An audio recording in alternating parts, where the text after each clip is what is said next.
A wide blue ridge stretches across the cold November sky. Snow drives sideways over a frozen valley. On a knoll above an abandoned dirt road, a limestone building stands alone in the dark. A 30-foot column of orange flame is roaring straight up out of its central chimney. A red flannel shirt climbs an aluminum ladder against the east wall. The shirt is soaked. The hands gripping the rungs are bare. The fingertips are turning purple. Down at the end of the dirt drive, a black Cadillac Escalade sits with its engine running and its headlights off. A pair of leather gloves rests on the steering wheel. A man in his 50s lowers a pair of binoculars and smiles. Inside the burning building, 23 people are watching through a frosted window. A young woman pulls herself onto the roof. Her cheek hits the cold tin.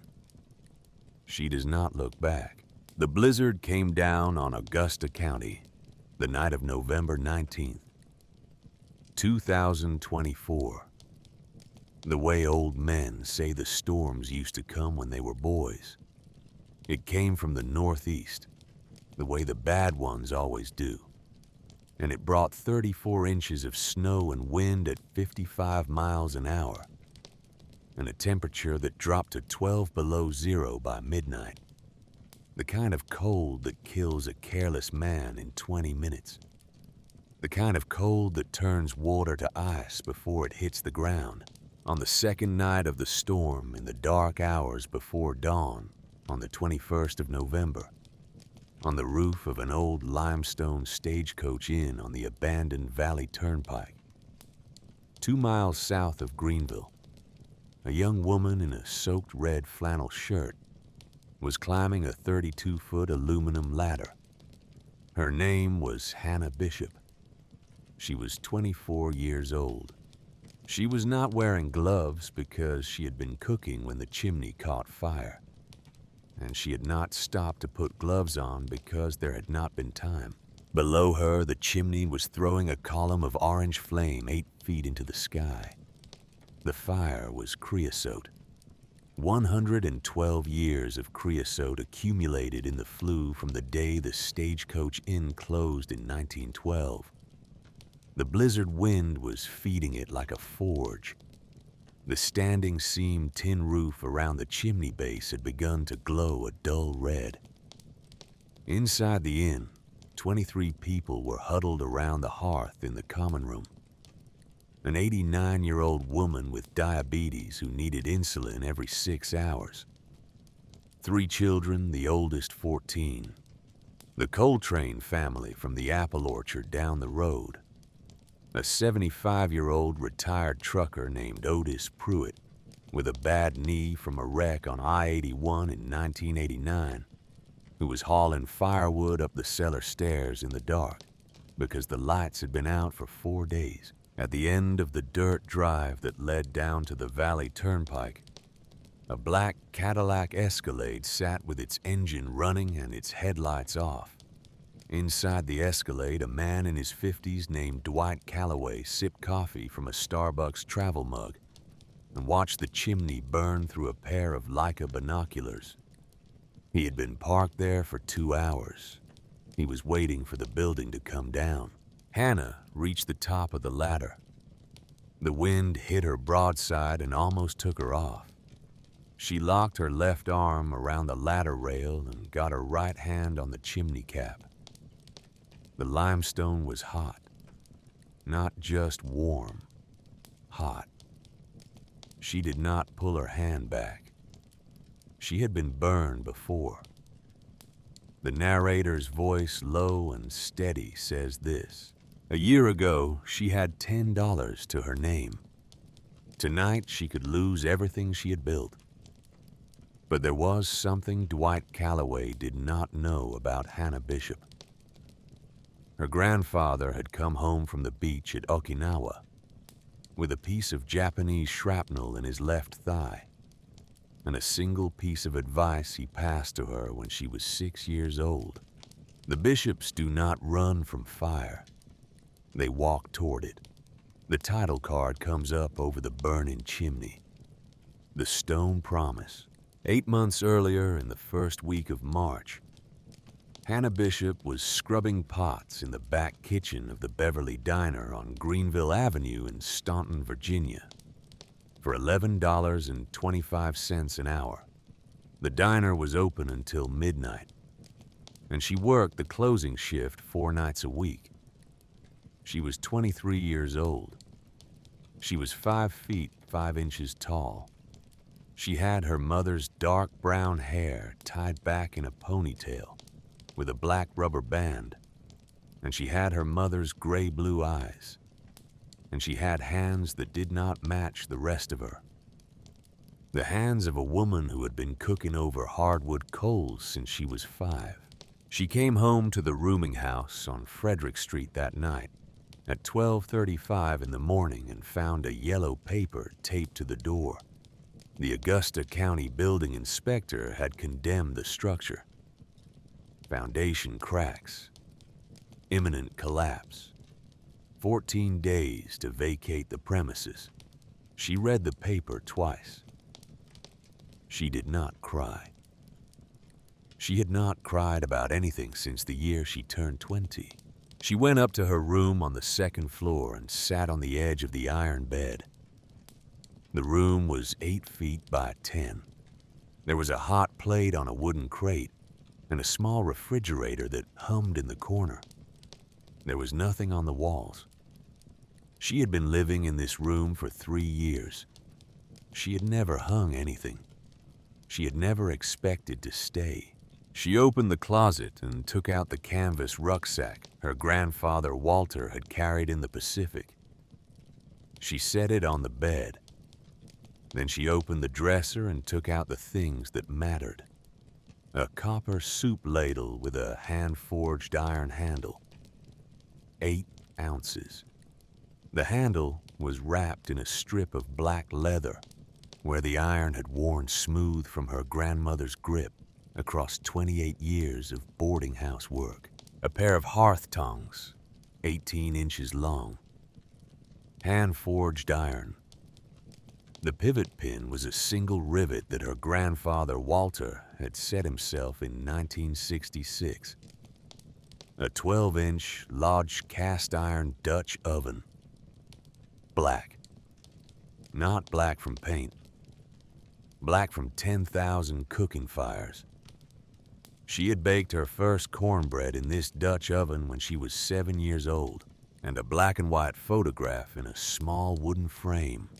Her grandmother, Margaret Bishop, standing beside the boarding house hearth in the autumn of 1988. Her face lit by the orange glow of the coals, smiling at something out of frame. Hannah put these 4 things into the rucksack. She zipped it shut. She set it by the door. Then she counted the money in her wallet. $10. She had no car. She had no family. She had no plan. She lay back on the bed in her work clothes and looked at the water stain on the ceiling and thought about her grandfather. Walter Bishop was born in Augusta County in 1925. He was the son of a stonemason and the grandson of a stonemason.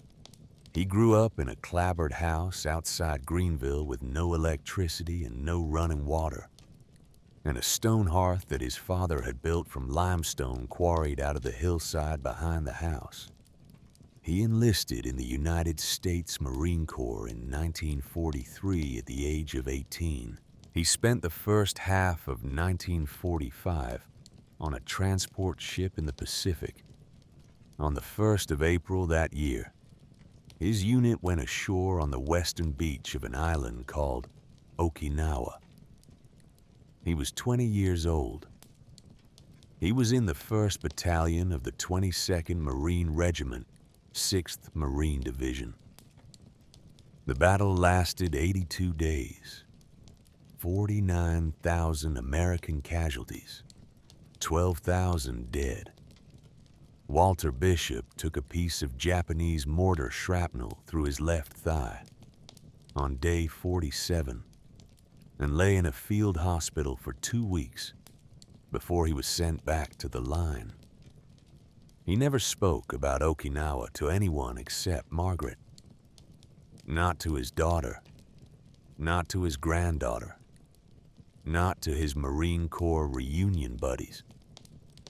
He told his wife once in 1963, the year they were married, and he never spoke of it again.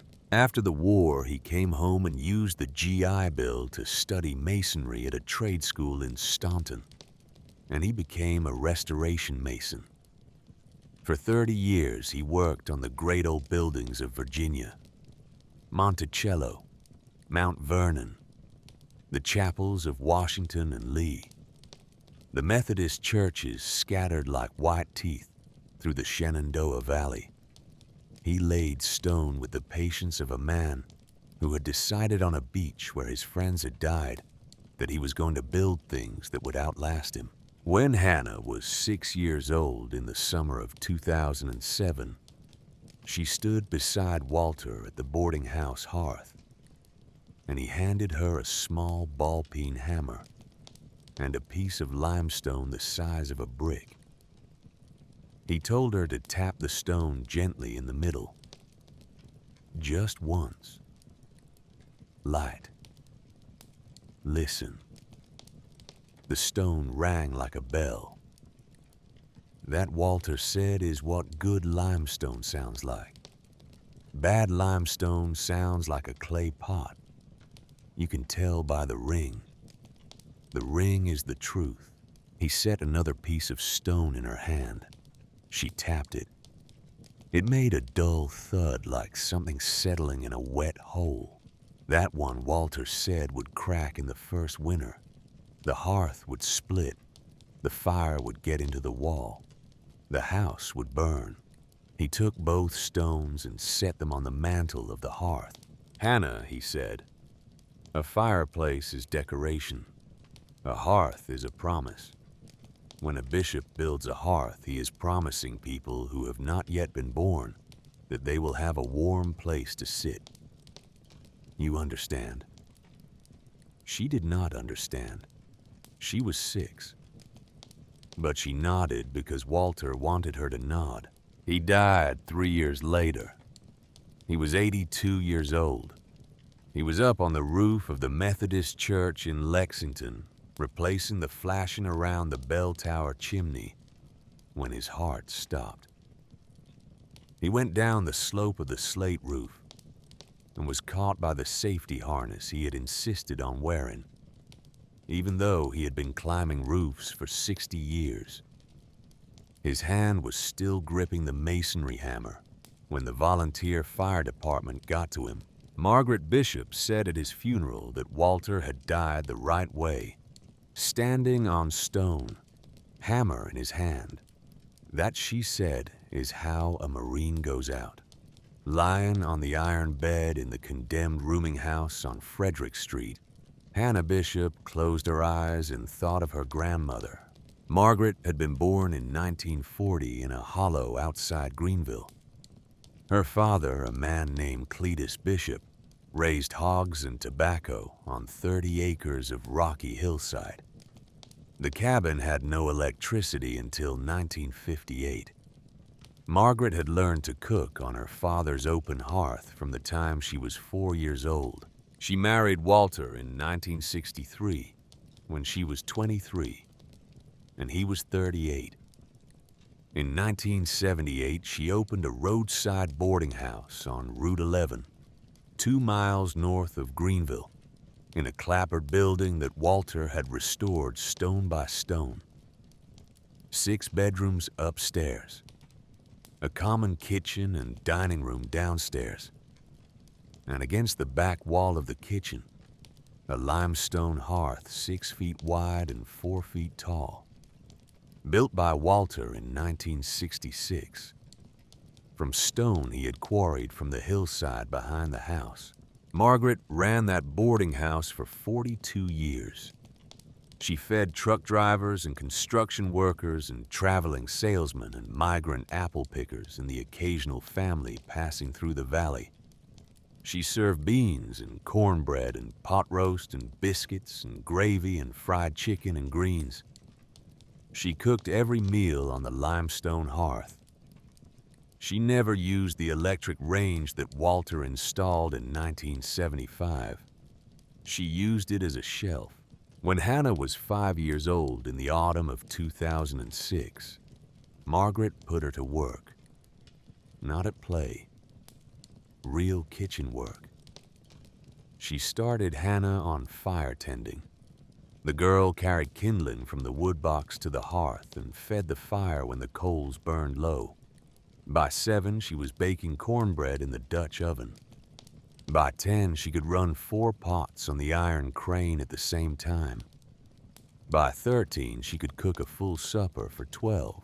By 15, she was running the breakfast shift alone 3 mornings a week. And Margaret sat in the chair by the hearth and watched and said nothing because there was nothing to say. Margaret taught Hannah the color of coals, the way a sea captain teaches his son to read the wind. Orange-red 400 degrees. Good for baking cornbread. Good for biscuits. White-gray 600 degrees. Good for searing meat. Good for a fast skillet. Dark red 250 degrees.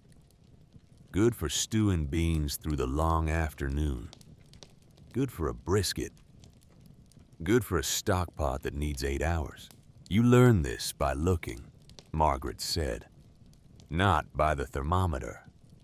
The thermometer lies. The coal tells the truth. Margaret told Hannah on summer evenings on the boarding house porch, when the work was done about her great-great-great-grandfather Nathaniel Bishop, who had built a stagecoach inn on the old Valley Turnpike in 1843. 6-foot hearth, largest in Augusta County. A rotating iron crane forged in Staunton by a blacksmith named Thaddeus Wexford from a single piece of iron heated and bent 7 times. A clockwork spit jack imported from Birmingham, England, the only one in the valley. Nathaniel fed every soul who came through that door, Margaret said. Did not ask who they were. Did not ask where they were going. Did not ask if they could pay. The road is hard on a stranger, Hannah. A hungry man drives the carriage off the road. A hungry man makes a bad choice in the dark. A hungry man dies young. You feed him first. You ask after. The winter of 1994, the year Hannah's mother was 16, an ice storm killed the power across Augusta County for 8 days. Margaret cooked for 37 of her neighbors out of the boarding house hearth. She fed them beans and cornbread and stewed chicken and hot coffee from the crane. She did not charge a cent.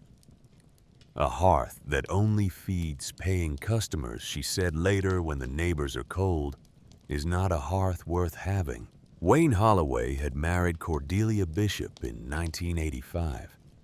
He was a long-haul trucker out of Tucson, Arizona who had met Cordelia on a Peterbilt run through Staunton. Hannah was born in 2001. Wayne stayed 3 years.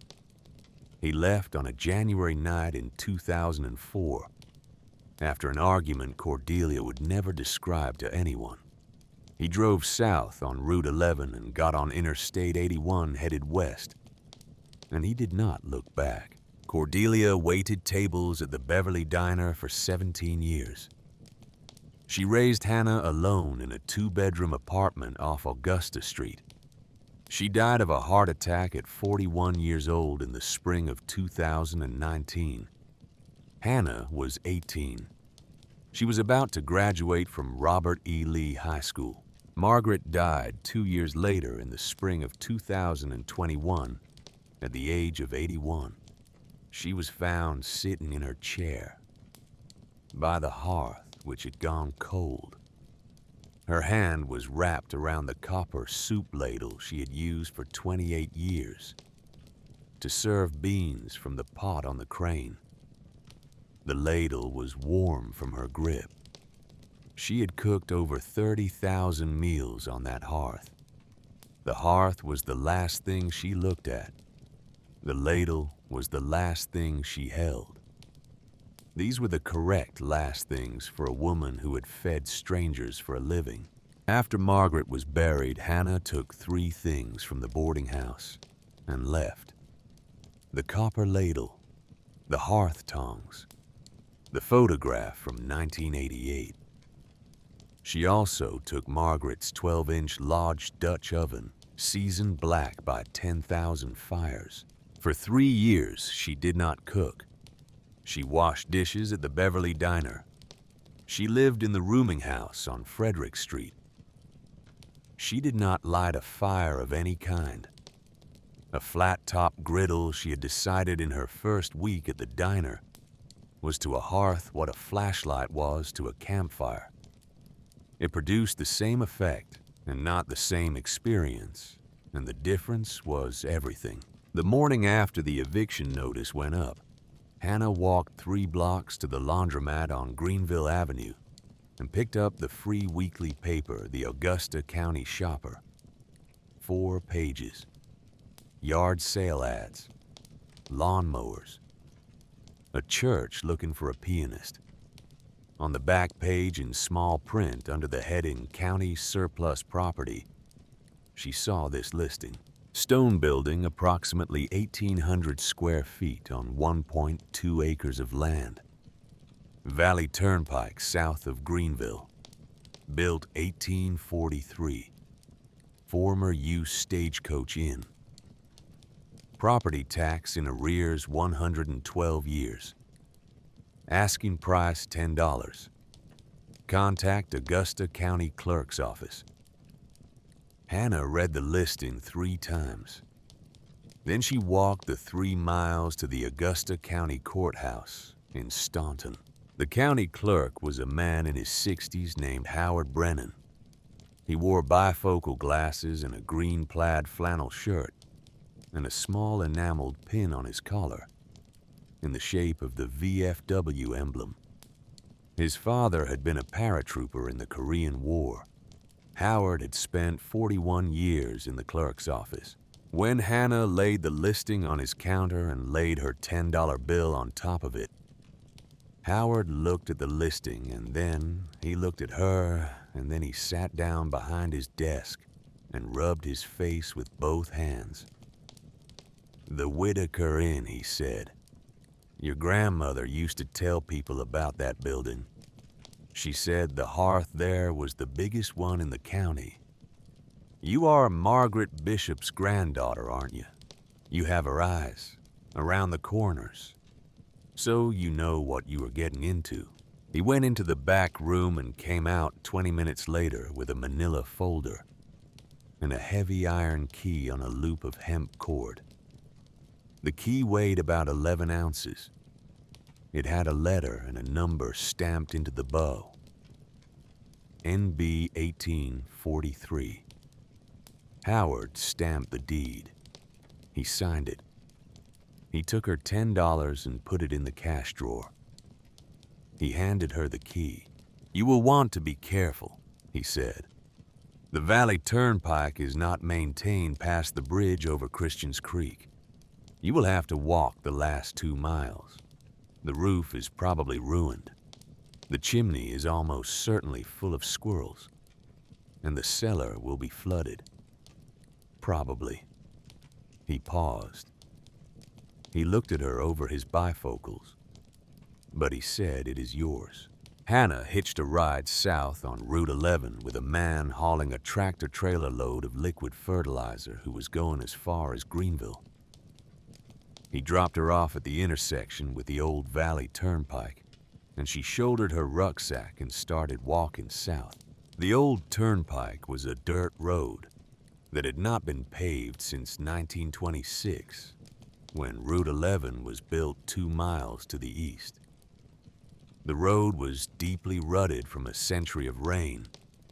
In places, she could still see the parallel grooves where the stagecoach wheels had worn through the bedrock. She walked for 40 minutes.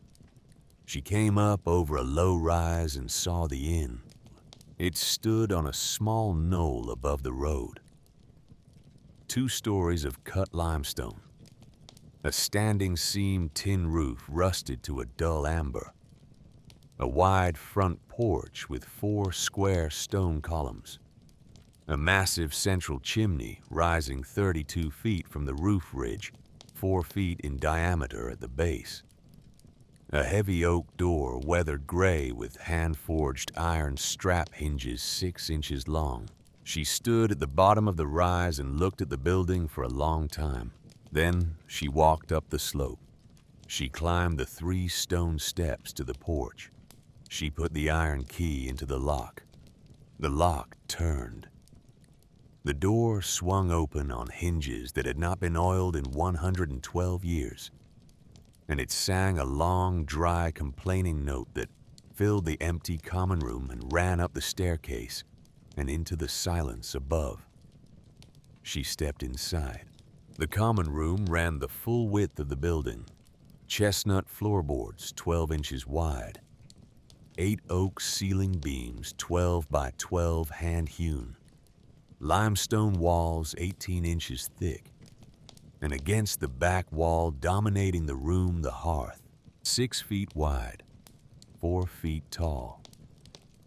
The limestone was black, not gray black, not dirty black. Coal-fired black, the color of stone that has held a cooking fire for 69 consecutive years.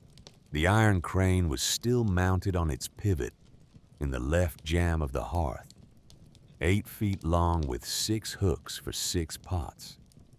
The clockwork spit jack was bolted into the right jamb, its brass gears green with verdigris, the iron weight that drove the mechanism still hanging in its iron sleeve. The winding key was missing. Hannah stood in the middle of the common room for a long time. She did not move. She did not speak. She let the silence come into her. The smell of chestnut and limestone and 112 years of cold ash. Then she walked to the hearth and put her hand flat against the limestone face above the firebox. The stone was cool. Not cold. Cool. As though it had remembered in some slow, patient way the heat that had once lived inside it. She walked to the back corner of the common room.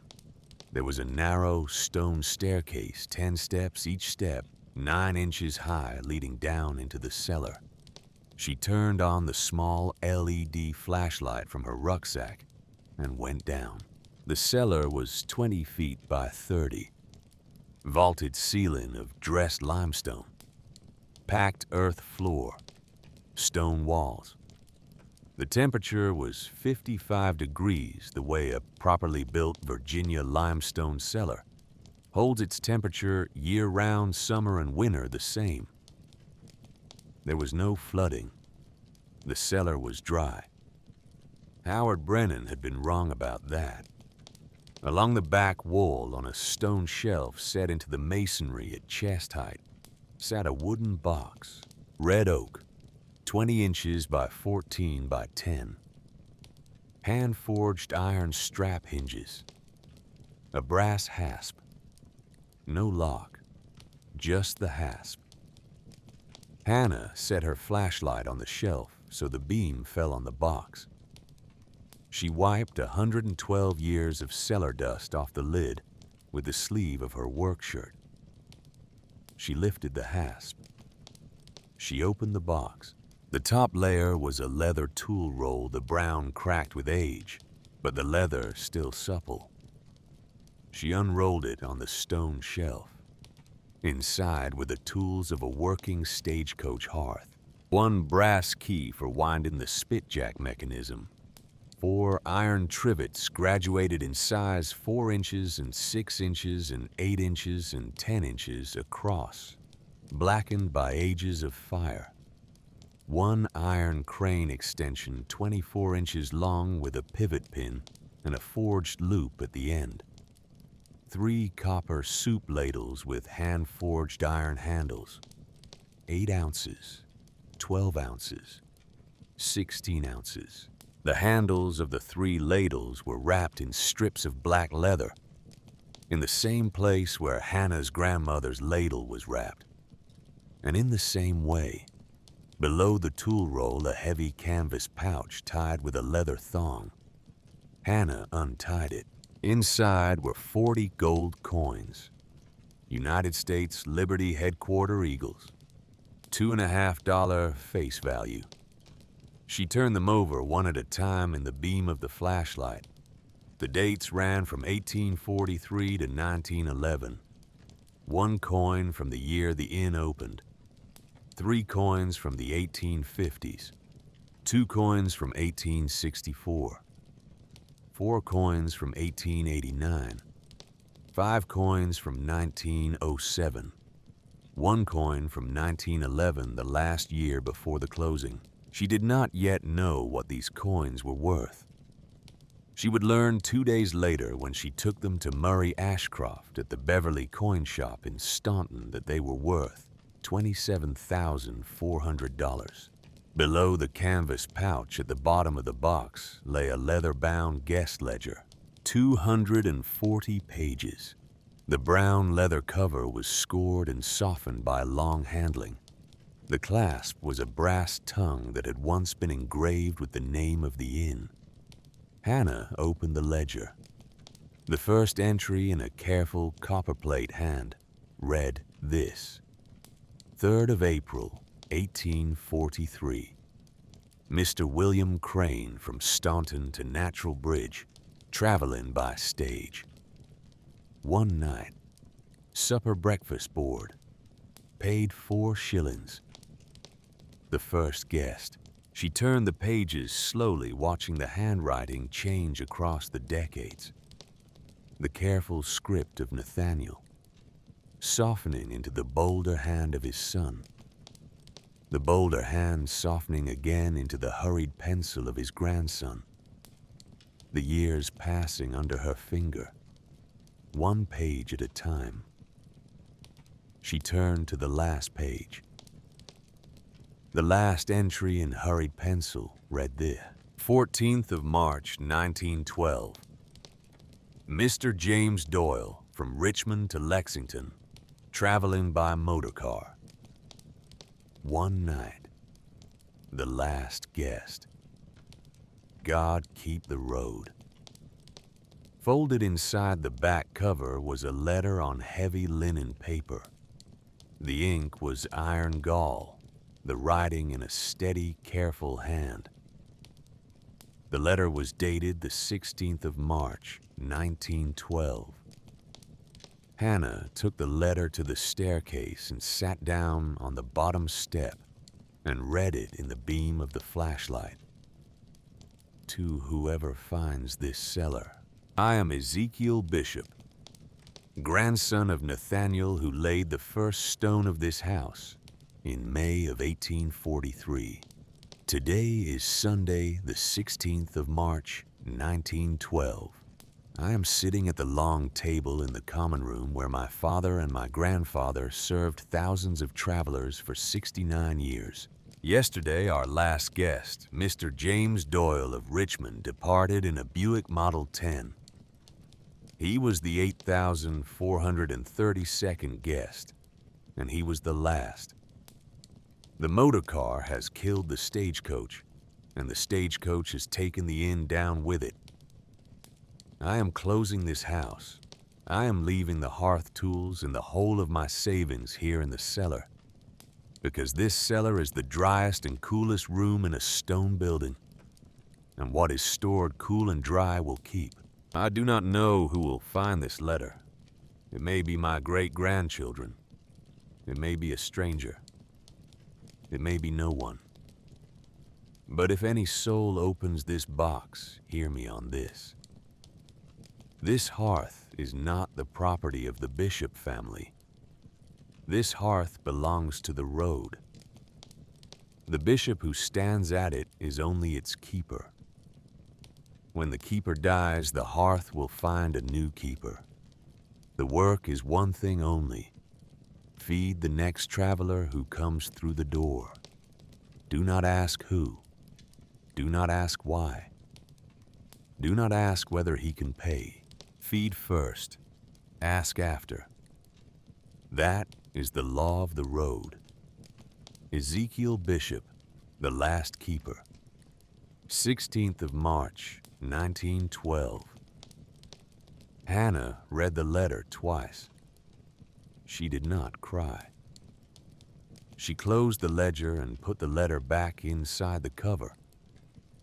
She put the ledger back in the box. She put the canvas pouch of gold coins back beside the ledger. She rolled up the leather tool roll and laid it on top. She closed the box. She lowered the brass hasp. She spoke out loud to the cellar, to the stone shelves, to the staircase, to the hearth above. Thank you, Mr. Bishop. I will feed whoever comes. She went up the cellar stairs into the common room. She walked to the front of the inn. She sat down on the top stone step of the porch and looked west across the valley turnpike toward the rolling pasture land that ran down to South River and the long blue ridge of the Allegheny beyond. The sun was setting. The light on the valley was copper. The shadow of the inn was long behind her on the dirt road. She sat there for a long time. She did not yet know, sitting in the copper light of that March afternoon, that in the 18 months ahead, 3 men would come to find her. One would come to take this house from her. One would come to take the honor of her grandmother's name. And one, a man she had not seen since she was 3 years old, would come 2,400 miles down a road that ran out of breath to ask for a bowl of beans before he died. She did not know any of this. She only knew, sitting in the copper light, that she had no money left in her pocket, and an iron key in her hand, and 112 years of cold ash to clean out of a chimney, and a promise made by a man named Ezekiel Bishop in March of 1912. And she had said yes to it. She stood up. She brushed the limestone dust off her jeans. She went back inside the inn. She set the photograph of her grandmother on the limestone mantel above the hearth. She set the copper ladle on the iron crane hook. She set the hearth tongs against the right jamb. She set the Dutch oven on the hearthstone where it would sit for the next 10,000 fires. She closed the heavy oak door. The sun went down over the Allegheny. The first night fell on the Whitaker Inn for the first time in 112 years, and there was a bishop sleeping under its roof. The first month was the chimney. Hannah had climbed roofs with her grandfather Walter from the time she was 8 years old, and she understood the way the daughter of a stonemason understands that a chimney is not a decoration on top of a building. A chimney is a vertical road for fire. And if the road is blocked, the fire will find a different way out. And that different way is always through the house. She bought a 32-foot aluminum extension ladder at the Lowe's in Staunton for $280. She bought a chimney brush with a fiberglass rod system for $94. She bought a pair of leather gauntlet gloves and a respirator mask and a roll of plastic sheeting to cover the hearthstone in the common room. She drove these things back to the Whitaker Inn in the bed of her Ford Ranger.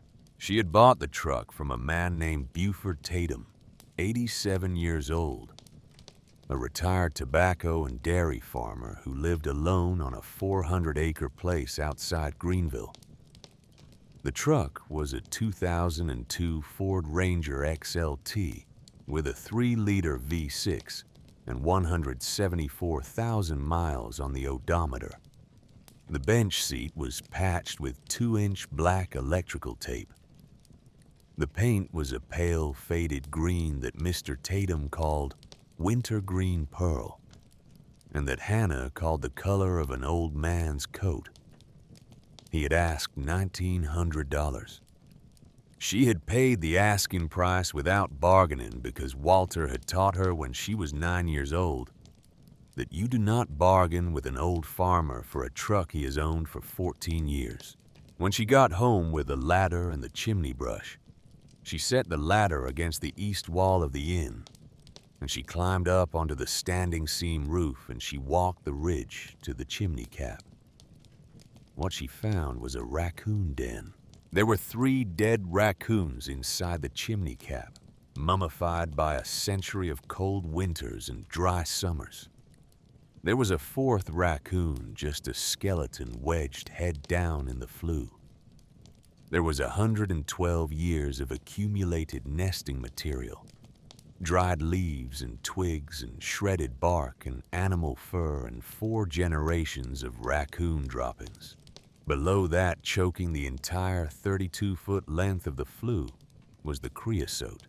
The creosote was 3 inches thick in places, black as coal, hard as glass. It would take her 2 weeks of climbing up and down the ladder to clean it out, working from the top down. With the chimney brush, while a county clerk named Howard Brennan stood at the bottom of the hearth with a coal shovel and bagged the debris. Howard had driven out on the first Saturday morning. He had not been asked. He had simply come. He pulled up in front of the inn in a 1996 Dodge Ram pickup with a homemade wooden equipment box bolted into the bed, and he climbed out of the cab in a green plaid flannel shirt and Carhartt overalls and steel-toed boots. He had brought his father's chimney brush. The handle was a single piece of hickory 10 feet long, and the brush head was hand-bound horsehair. And the whole thing was older than Hannah by 60 years. My father, he said, sweeping his own chimney for 41 years, never owned a fiberglass brush. He did not believe in them. He said horsehair knew the shape of the flue. Fiberglass just knew the brand it came from. Howard set the brush against the wall and looked up at the chimney. He said Margaret used to come into the courthouse twice a year every year to pay her property taxes in person. Would not do it by mail. She would hand me a check and we would talk for 10 minutes about nothing. Weather, the price of cornmeal, whose dog got loose. She did that for 41 years. He paused. He looked at Hannah. She was the best of us, he said. The best of this whole county.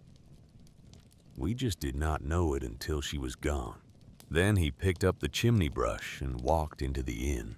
They worked for 2 weekends. Hannah on the roof, lowering the brush down through the flue on a series of fiberglass rods that screwed together at 3-foot intervals, scraping the creosote off the walls of the chimney.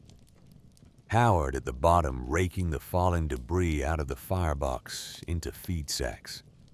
By the end of the second weekend, they had filled 14 40-pound feed sacks with raccoon bones and creosote and 112 years of old smoke. On the last Sunday, Howard sat on the porch with a tin cup of black coffee that Hannah had brewed in a borrowed enamel pot on her camp stove, and he looked west across the Valley Turnpike to the South River bottoms. My grandmother's mother, he said, used to talk about this inn. She was born in 1888. She died in 1973. She told my grandmother that the cornbread at this place was the best cornbread in the Shenandoah Valley. She remembered it 85 years. He drank his coffee. That is how long the work was worth, he said. 85 years a woman remembered a piece of cornbread. That is a kind of immortality, is it not? Eleanor Hartwell came the next Sunday, and the Sunday after that. She came every Sunday for the next 19 months. Eleanor was 64 years old. She had owned the Hartwell feed and seed store in Greenville for 31 years, and her mother had owned it for 36 years before that. The Hartwells had sold cornmeal to the Bishops since 1968. Margaret had bought her cornmeal from the Hartwells every Saturday for 23 years. The first Sunday, Eleanor drove out in a 1998 Chevrolet Silverado, the same truck her late husband James had bought new in Lexington the year their daughter Susanna was born. She had a wooden produce crate on the passenger seat. She carried it onto the porch and set it on a stone block by the door. A 2-pound can of Maxwell House drip grind coffee, a pair of white and blue enameled tin cups, a 10-inch Lodge cast iron skillet, brand new, the matte black factory finish still on it, 5 pounds of stone ground white cornmeal in a brown paper sack from Wade's Mill, a dozen brown eggs in a paper carton still warm from the hens, a 1-pound block of cultured butter wrapped in wax paper, and a quart mason jar of apple butter hand-canned, sealed with paraffin dated October of the previous year in pencil on the lid. Your grandmother, Eleanor said, bought cornmeal from my mother's store every Saturday morning for 23 years, regular as the sunrise. When I heard you had taken this place over, I figured a girl with cornmeal can build anything she needs to build. A girl without cornmeal cannot even start. Hannah lit the first fire in the Whitaker Inn hearth on the 18th of April, 2024. She had spent 4 days curing the chimney. A new flue must be slowly heated. You cannot just throw a hardwood fire into a cold limestone chimney that has not held heat in 112 years. The thermal shock will crack the stone. Walter had taught her this when she was 12 years old. She lit small fires for 4 days, building them slowly, letting the limestone climb in temperature 10 degrees at a time, the way a stonemason warms a chimney back into service. On the 5th day, she split hickory rounds from the woodlot behind the inn, using Walter's 4-pound Estwing camp axe. She carried an armload of the split wood into the common room. She laid a fire on the hearthstone on top of a bed of newspaper and pine kindling the way her grandmother had taught her when she was 5. She struck the match. The hickory caught. For the first time in 112 years, smoke went up the chimney of the Whitaker Inn. She mixed cornbread batter in the cast iron bowl that had belonged to Margaret. She poured the batter into Margaret's 12-inch Dutch oven, which she had greased with bacon grease. She set the Dutch oven into a bed of orange-red coals on the hearthstone. She raked hot coals onto the iron lid. She did not lift the lid. She sat on the army cot she had bought from the thrift store on Beverly Street for $15, and she watched the fire, and she listened. The sizzling stopped at 24 minutes. The smell of toast came at 31 minutes. She lifted the Dutch oven off the coals with the hearth tongs Walter had forged in 1966. She set it on the hearthstone. She raked the coals off the lid. She lifted the lid. The cornbread was golden on top, brown on the bottom. The crumb, when she cut a slice with her grandmother's knife, was dense and moist and steaming. She sat on the army cot in the firelight and ate the first slice of cornbread, baked at the Whitaker Inn in 112 years. The taste was Margaret's taste. The smell was Margaret's smell. The hearth that had been cold since 1912 was warm again, and the smell of cornbread was filling a room that had not held that smell since President Taft was in the White House. Hannah set the slice of cornbread on a tin plate. She picked up the photograph of Margaret from the limestone mantel. She held the photograph in one hand and the cornbread in the other. She did not speak. She did not need to. Dwight Calloway came on the morning of Monday, the 8th of July. The Cadillac Escalade was a black 2023 model with 22-inch chrome wheels and tinted glass, and a Northern Virginia dealer plate from Reston. It came up the dirt road from the Valley Turnpike at 9:45 in the morning and parked in the gravel turnaround in front of the porch. The engine ran for a full minute before he shut it off. He climbed down. He was a man of 52, pale gray Patagonia polo shirt, the kind that wicks moisture, Brooks Brothers khaki trousers, Allen Edmonds brown bench-made shoes that were polished to a high gloss, a Rolex Submariner with a black face. His hair was silver cut by a Hugo Boss stylist in Tyson's Corner. He smelled faintly of an expensive cologne that Hannah did not recognize. He climbed the 3 stone steps to the porch.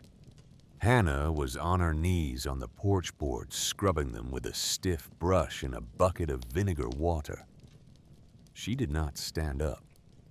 He smiled. "Miss Bishop," he said, "my name is Dwight Calloway.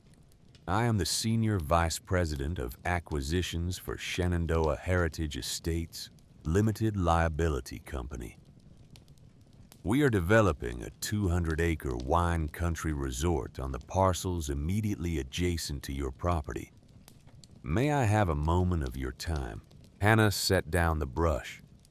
She wiped her hands on a rag. She stood up. She did not invite him inside.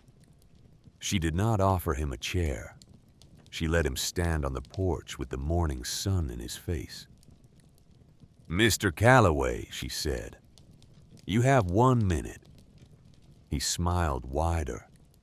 He had perfect white teeth, the kind of teeth a man pays for.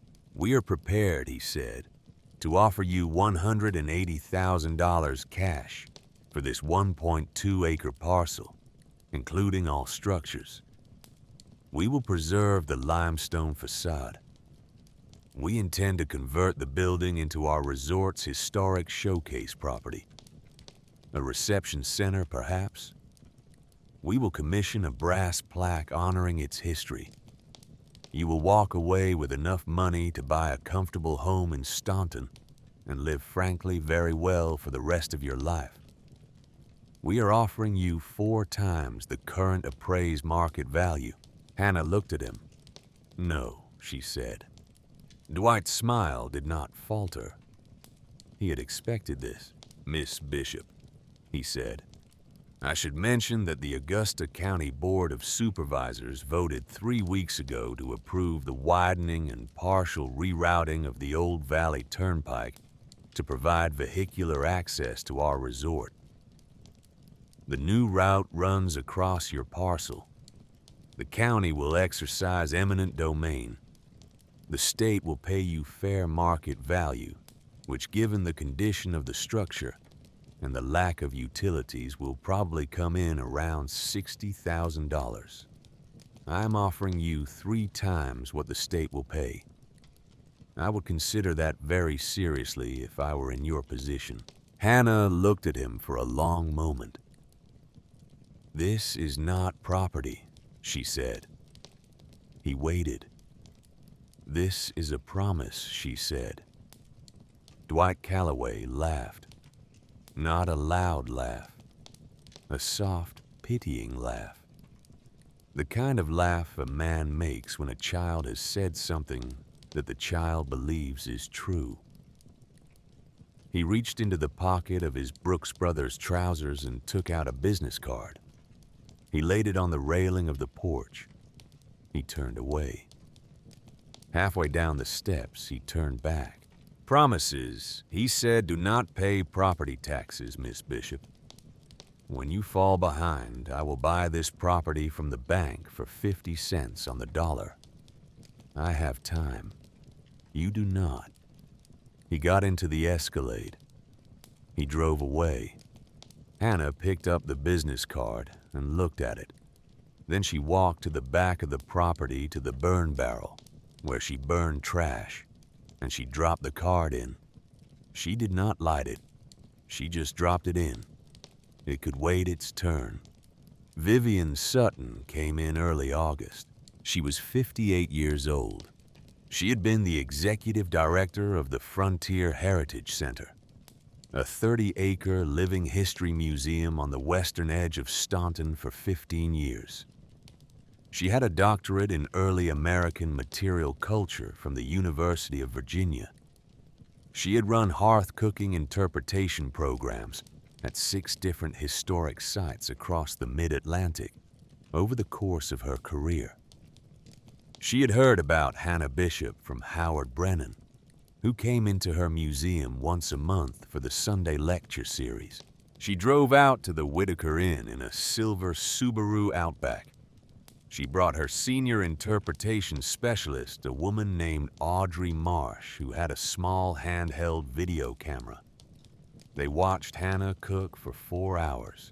Hannah stewed a pot of pinto beans with a smoked ham hock over a bed of dark red coals on the iron crane, hanging the pot at the precise height where the liquid would simmer at 195 degrees and not boil.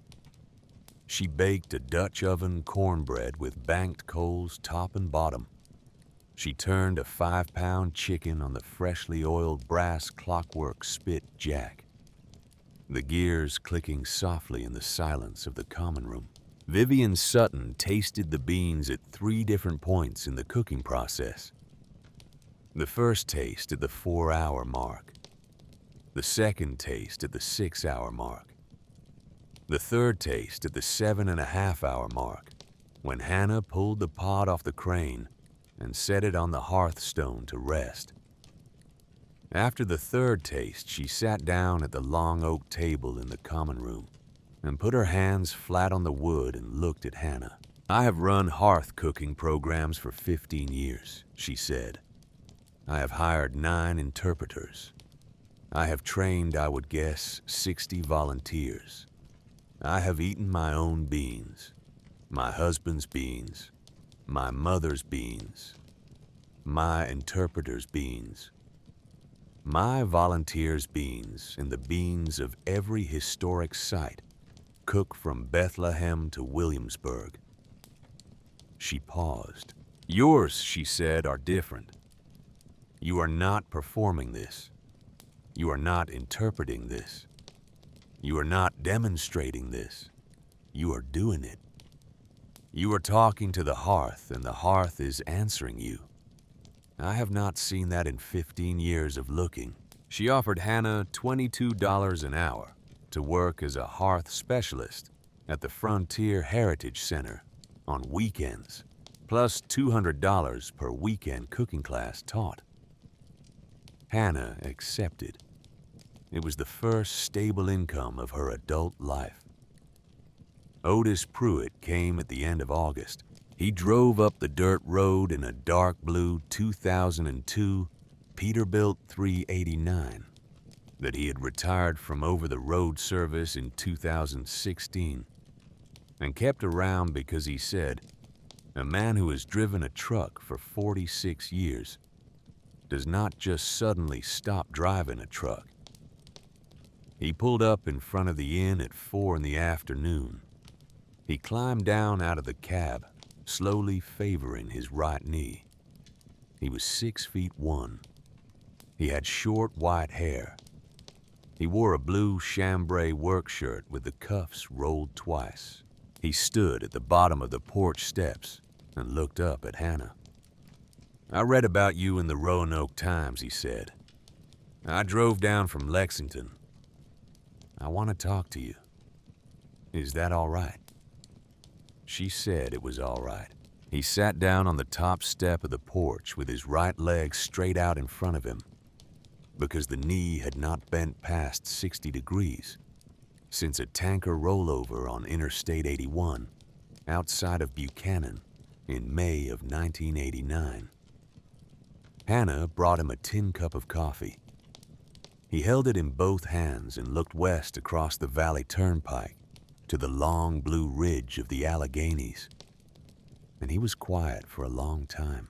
"Your grandmother," he said, "Margaret, she fed me dinner every Thursday night for 22 years, from the spring of 1978 until the spring of 2000. I was driving a Mac R model long haul out of a feed mill in Augusta. The Bishop boarding house was on my route. I would come in around 6 in the evening, eat a plate of beans and cornbread, sleep in one of her rooms for 4 hours, and be back on the road by 11. He took a long drink of coffee. For the first 3 years, he said I did not have the money to pay her. The trucking outfit I was driving for went under in '79, and I was trying to put my own truck together. I told her once in October of 1978 that I could not pay her that week. She said, "Otis, sit down. Eat. I will put it on the slate. We will work it out."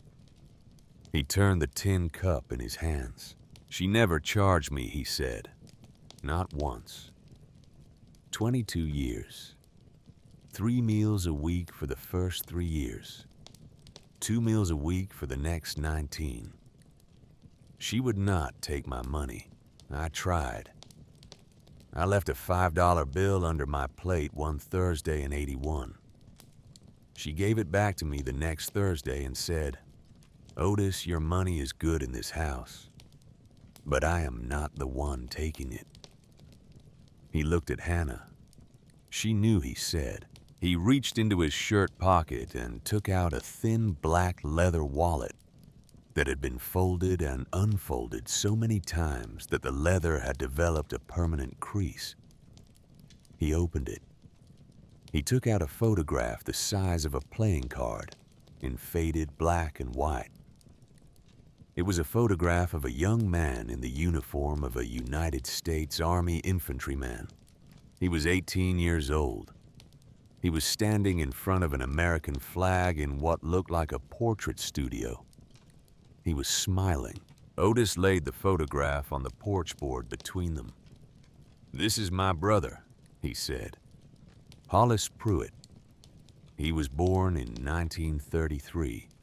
He was killed on the 14th of September, 1952, in the Battle of Triangle Hill in Korea. He was 19 years old. He was a corporal in the 7th Infantry Regiment, 3rd Infantry Division. I was 3 years old when he shipped out. I do not remember his face except from this photograph." He looked at the photograph for a long moment. "My mother," he said, "never recovered. She kept his bedroom exactly the way he left it for 41 years. She would not let anyone sit on the bed. She would not let anyone open the closet. She died in 1993, and we buried her in her best dress. And I went into that bedroom for the first time as a grown man. And I took down the photograph on the wall. And I sat on the bed, and I cried for 2 hours." He folded the photograph carefully back into the wallet. "I started driving long haul in '73, he said, out of Lexington. The Bishop boarding house was on my Thursday route.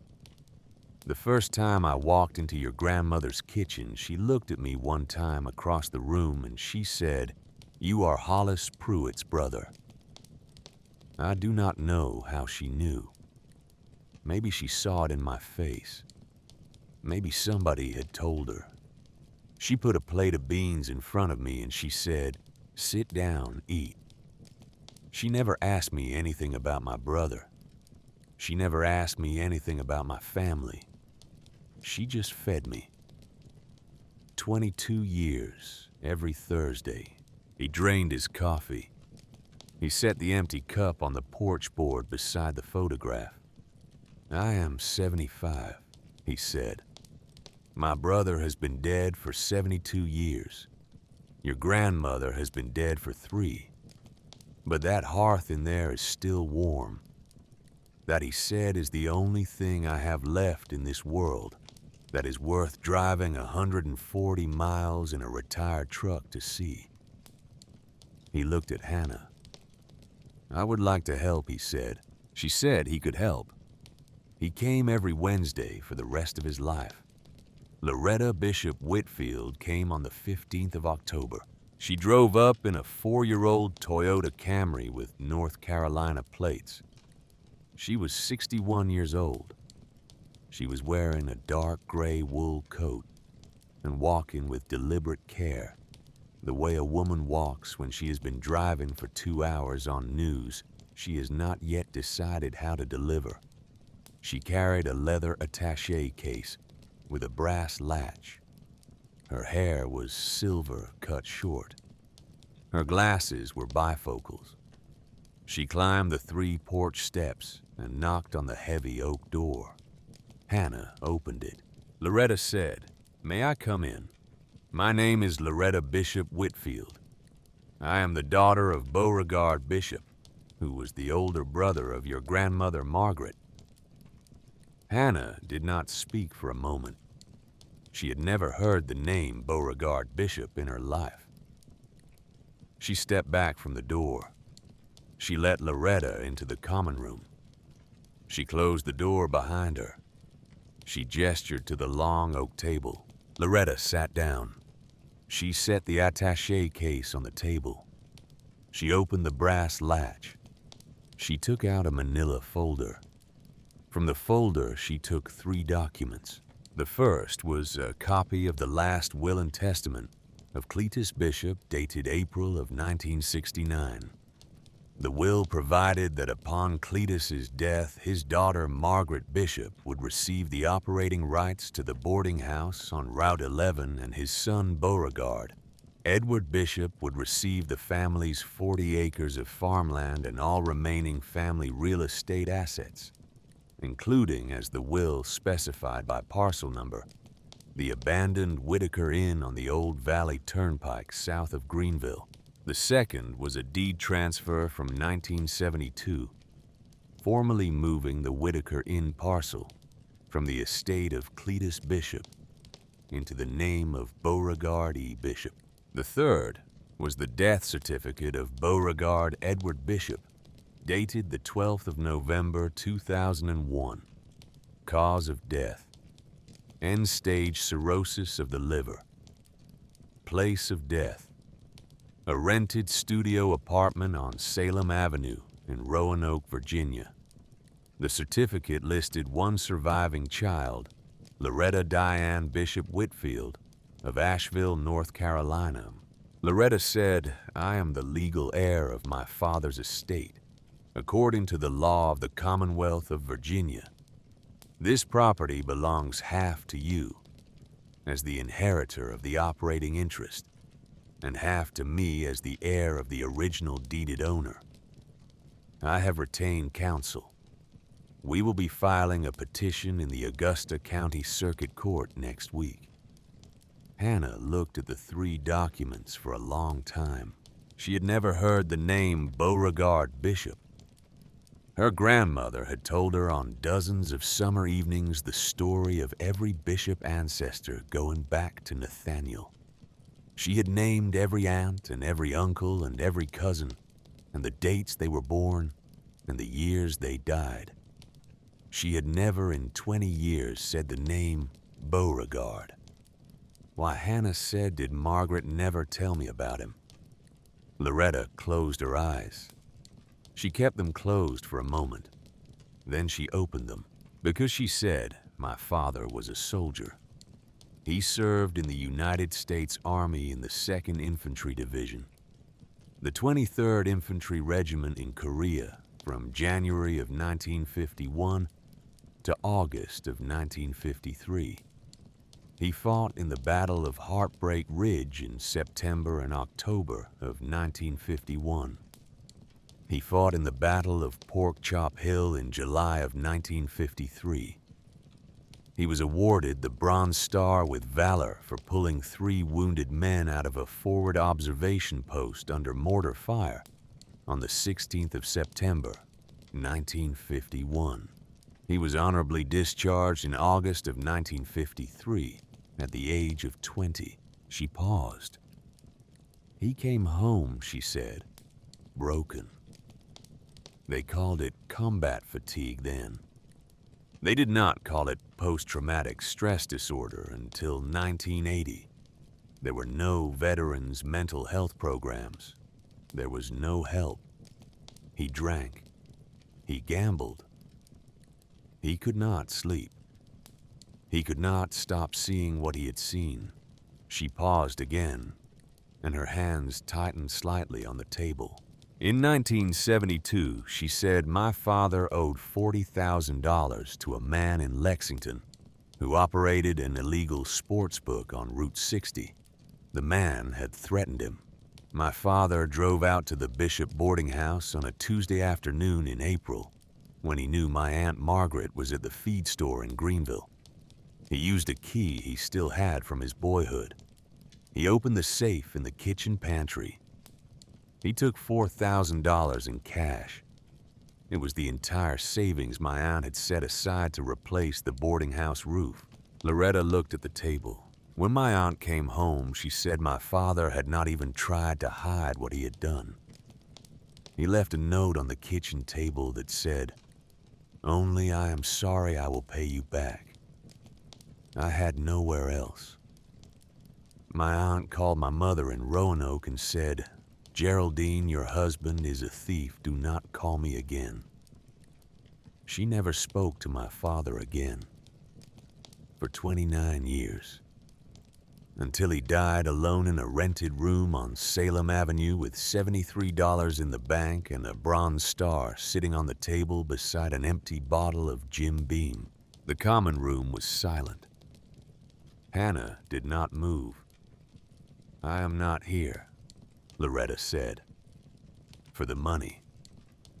I am here because my father is buried in a pauper section of the Evergreen Cemetery in Roanoke, with a flat ground marker that the county paid for. And your grandmother knew, and never sent flowers and never sent a Christmas card, and never said his name. He was her brother. He was a Bronze Star. He served. And she let him die alone." She paused. "She loved him once," Loretta said. "She named her teddy bear after him when she was 4 years old. She has a photograph of him in his uniform that he sent her from Fort Benning in 1951. I have it. My mother kept it. He wrote on the back, 'To Maggie, my best girl. Love your big brother, Bo.'" Hannah closed her eyes. She thought of Otis Pruitt's brother Hollis, dead at 19 on Triangle Hill in Korea. His photograph folded in a leather wallet that had been opened 10,000 times in 72 years. She thought of her grandfather, Walter, who had been 20 years old on the beach at Okinawa and had carried Japanese shrapnel in his thigh for 63 years and had never once spoken about it. She thought of her grandmother, Margaret, who had told her every story of every bishop who ever lived, except one. "I would like," Loretta said quietly, "to see the hearth before I go." Hannah opened her eyes. She stood up. She walked Loretta to the great limestone hearth at the back of the common room. The fire was banked low. The coals were dark red. The pot of beans Hannah had set going at noon was hanging from the iron crane, simmering at 190 degrees. Loretta stood in front of the hearth for a long time without speaking. "My father," she said, "talked about this place once, in 1986. He had been sober for 2 months. It was the only stretch of sobriety I remember from my whole childhood. He sat me down at our kitchen table in Roanoke. He told me that his great-great-grandfather had built a stagecoach inn on the old Valley Turnpike, and that the hearth in that inn was the largest hearth in Augusta County, and that the hearth had a rule. The rule, he said, was that whoever came through the door got fed first and asked about second. He said his father, my grandfather Cletus, had told him that on the day my father shipped out for Korea. He said he had thought about that rule every day for 35 years. He said when he could not sleep, he tried to think about that hearth. She put her hand against the warm limestone above the firebox, the same way Hannah had on her first day in March. He never came to see it, Loretta said. Not once. In 68 years of life. She did not cry. She just held her hand against the stone. After a long time, she lowered her hand. I will see you in court, she said. I am sorry, but I will see you in court. She turned and walked across the chestnut floorboards and out through the heavy oak door. And she got into her Toyota Camry, and she drove away down the dirt road toward the Valley Turnpike, and she did not look back. Hannah stood at the hearth for a long time after the Camry was gone. Then she went down the cellar stairs and took the Bishop family Bible off the top shelf of the south wall, and she carried it up into the common room, and she set it on the long oak table, and she opened it to the family genealogy pages in the center, where the births and deaths of 3 generations of bishops were recorded in 5 different hands across 180 years. There in the section for the children of Cletus Bishop and his wife Esther, written in Cletus's own pencil hand in the year 1933, was a name. Beauregard Edward Bishop. Born the 12th of June, 1933. Beside the name, someone had drawn a heavy line through it in black fountain pen ink. The line was drawn so hard, the pen had torn the paper. It was the kind of line a person draws when they want more than anything for a thing to be unwritten. Tucked into the gutter of the page, folded twice, was a sheet of lined notebook paper. Hannah unfolded it. It was a letter. The handwriting was Margaret's. The date at the top was the 3rd of November, 1995. Beau, the letter said, I am sorry. I did not know in 1972 what was wrong with you. I did not know what they had done to you in Korea. I did not know the word for it. I saw what you took from me and I called it betrayal. And I closed my door and I closed my mouth. And I did not open either one of them again for 23 years. You are a bronze star. You pulled 3 men out of a foxhole at Heartbreak Ridge under mortar fire when you were 18 years old. You deserved better than what your sister gave you. I will not send this letter. I do not have the right to ask you to read it. I am too proud, and I am too late.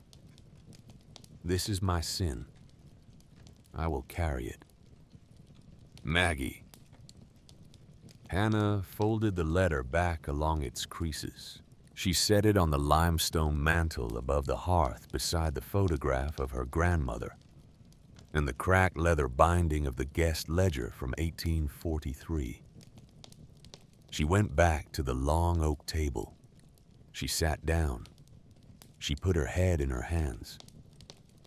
She sat there for a long time, and outside on the western horizon, a low gray cloud bank was building up over the Allegheny ridgeline, and the temperature was dropping.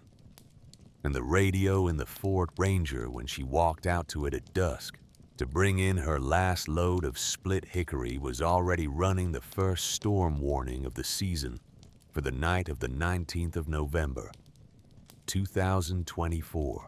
The blizzard came down from the northeast, the way the old men in the Veterans of Foreign Wars Hall in Greenville said it would. They had been watching the barometer drop for 2 days. They had been telling each other over their morning coffee at the Beverly Diner that they had not seen a sky like this since the storm of 1960.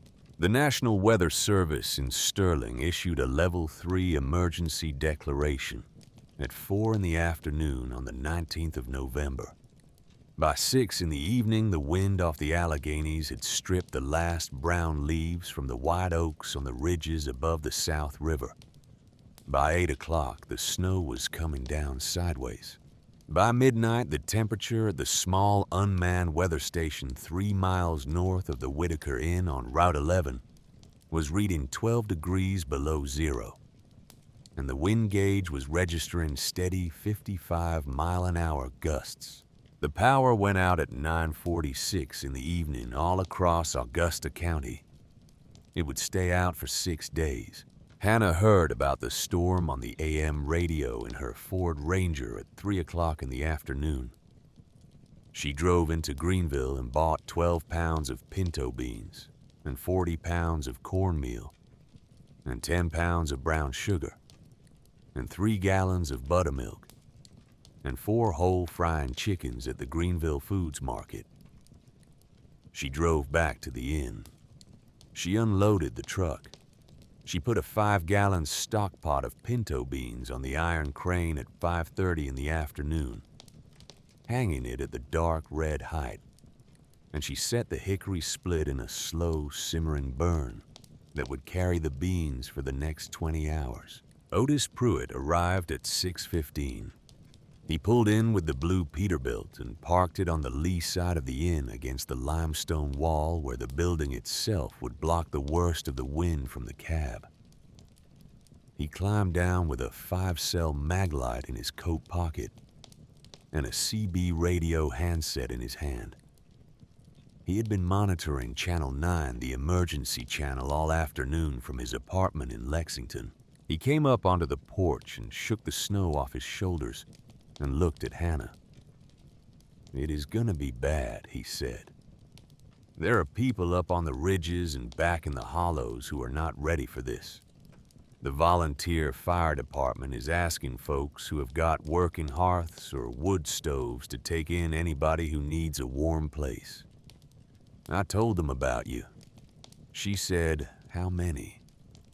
He said, "As many as want to come." The first ones arrived at 7:30. The Coltrane family from the apple orchard half a mile south. May Coltrane, 89 years old. The great-grandmother of the family with type 2 diabetes and a small leather kit containing her insulin and her glucometer. Her granddaughter Sarah and her granddaughter's husband Marcus, both in their late 30s. Their 3 children, 8 years old, 11 years old, 14 years old. Marcus carried May into the inn in his arms. Eleanor Hartwell and her husband James came at 7:50 in the Chevrolet Silverado with their daughter Susanna and Susanna's 2 boys and a cardboard box of provisions on the back seat that Eleanor had packed in 11 minutes flat at the feed store before they left. Howard Brennan came at 8:20 in his Dodge Ram with his wife Patricia. By 9 o'clock, the common room of the Whitaker Inn held 23 souls. Hannah had set the long oak table along the south wall, away from the hearth, so that the heat of the fire would not fall on the food. She had laid out tin plates from the cabinet in the cellar, plates that had not been used since 1912. She had laid out the 4 copper soup ladles, the 3 from Ezekiel's tool roll, and the 1 from her grandmother. She had set a Dutch oven of cornbread on the hearthstone, and another going on top of fresh coals. She had set a 5-pound chicken on the spit, which Otis was turning by hand, because the clockwork mechanism, even fully restored, could not handle a bird that size for more than 2 hours at a time. The wind hit the inn from the northeast at 55 miles an hour, and the limestone walls did not move. The standing seam tin roof above the common room popped twice as it adjusted to the falling temperature, and then it settled and it held. Hannah cooked. She cooked for the next 18 hours. She did not sit down. She did not eat. She kept 3 pots on the iron crane at all times. Beans, a chicken stew with carrots and potatoes and yellow onions, and a stock pot of strong black coffee. She baked 6 rounds of cornbread, 1 every 2 hours in rotation, through Margaret's Dutch oven. She fed May Coltrane every 4 hours a small plate of cornbread, softened in pot broth, because the insulin needed something in the stomach. The children slept on the chestnut floorboards in front of the hearth, wrapped in army wool blankets that Eleanor had pulled from a cedar chest in her bedroom in Greenville and thrown into the back of the Silverado on her way out the door. Otis sat in the chair beside the hearth with his bad knee straight out in front of him and his left hand on the photograph of his brother in his shirt pocket. And he watched the fire. And he did not sleep. Howard Brennan and Marcus Coltrane and James Hartwell took shifts at the woodpile, splitting hickory rounds at the back porch, carrying the split wood inside 1 armload at a time. At 3 o'clock in the morning on the 21st of November, the chimney caught fire. Hannah heard the change in the draft first. Every cook who has worked a hearth for 20 years can hear the moment when the air in the flue starts moving the wrong way. The sound of a hearth fire is a low, constant whisper. The sound of a flue fire is a roar. She set down the wooden spoon she had been stirring with. She walked to the front porch and she looked up at the chimney. 8 feet of orange flame was coming out of the cap, straight up into the snow, bent sideways by the 55-mile-an-hour wind. She came back inside. Everyone, she said, calmly listen. The chimney is on fire. The fire is in the creosote up the flue. The fire is hot enough that the tin roof around the chimney base is going to glow red, and if it gets hot enough, the underlying oak rafters will ignite, and the building will burn. I am going up on the roof. Marcus and Howard, I need you on the ladder. Otis, I need you on the porch with 5 pounds of salt from the kitchen cabinet, and a wool blanket and a 5-gallon bucket of water from the spring tank. Eleanor, keep the people calm. We are going to put this out. She did not raise her voice. Otis stood up. He brought salt and a wool blanket and a bucket of water onto the porch. Howard and Marcus carried the 32-foot aluminum extension ladder out of the back shed and set it against the east face of the inn. Hannah climbed. She climbed in the dark and the wind and the fallen snow. She climbed without gloves because she had been working at the hearth, and there had been no time to find them. She climbed in steel-toed work boots and Carhartt double-front canvas trousers, and the red flannel shirt that had got wet from steam at the cookpot, and was now freezing stiff against her skin. The ladder rungs were slick with ice. Her left hand froze to the side rail at the 2nd story, and she had to peel it off with her teeth and keep climbing. She reached the roof edge at 32 feet. The wind here above the eave line was hitting her broadside. She swung her right leg over the gutter and got both knees onto the standing seam tin. The pitch was a 45-degree slope. The seams of the tin gave her something to grip with the rubber soles of her boots. She crawled the 8 feet from the eave to the chimney cap on her hands and knees. The chimney was hot. It was hot the way Walter had once told her about on a January night in 2008, when she was 7 years old, and a furniture store fire on Greenville Avenue had brought every truck from 3 counties. Walter had told her sitting on the front porch of the boarding house the next morning, drinking coffee with his hands wrapped around a tin cup, that the most dangerous moment of a chimney fire is the moment when the limestone gets hot enough to crack from the inside. You do not pour water on hot limestone. The thermal shock will fracture every stone in the stack. You will save the building from the fire only to lose it to your own bucket. You smother it, Walter had said. You take the air away. You take the air away and the fire dies because there is nothing left for it to eat. Hannah dropped the wet wool blanket over the chimney cap. The flames came up around the edges. The blanket sizzled and steamed. She pressed it down with her bare hands. The limestone burned her palms. She did not let go. Otis from the porch below called up to her through the wind. "The bucket is on the rope. Pull it up." She let go of the blanket for 2 seconds and pulled the bucket up the side of the chimney on a length of 1/2-inch jute rope. The bucket weighed 40 pounds with the salt in it. She did not pour the water. She did not pour any water. She pulled the lid off the salt bag, and she dumped 5 pounds of Morton's iodized salt down the throat of the chimney on top of the smoldering blanket into the heart of the flue fire. The salt is the trick. Walter had taught her this. The salt is the trick because salt falling through a flue fire consumes the oxygen in a controlled chemical reaction that suffocates the creosote without the violent thermal shock of water. A chimney sweep's grandfather's trick, the trick that mattered. She poured the rest of the bag. The flame in the throat of the chimney began to die.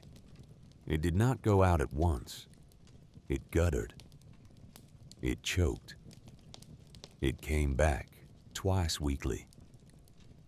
And then, at 4 minutes past 3 o'clock in the morning with the wind at 55 miles an hour, and the snow coming down at a horizontal slant, and 22 souls watching from the windows of the common room below the chimney fire went out.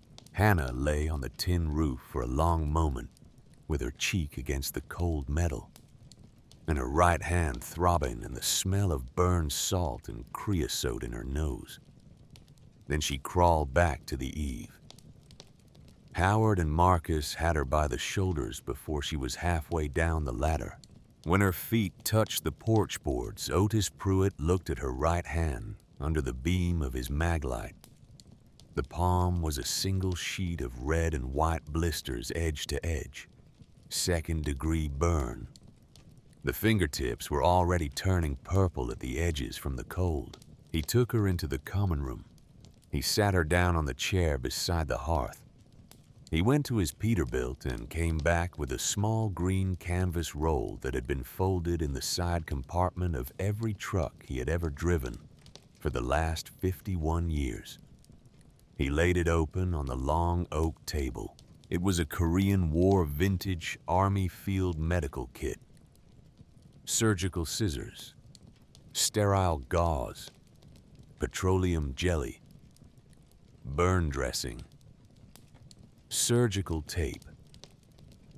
The canvas was stenciled in faded black ink with the name Pruitt H. and a service number.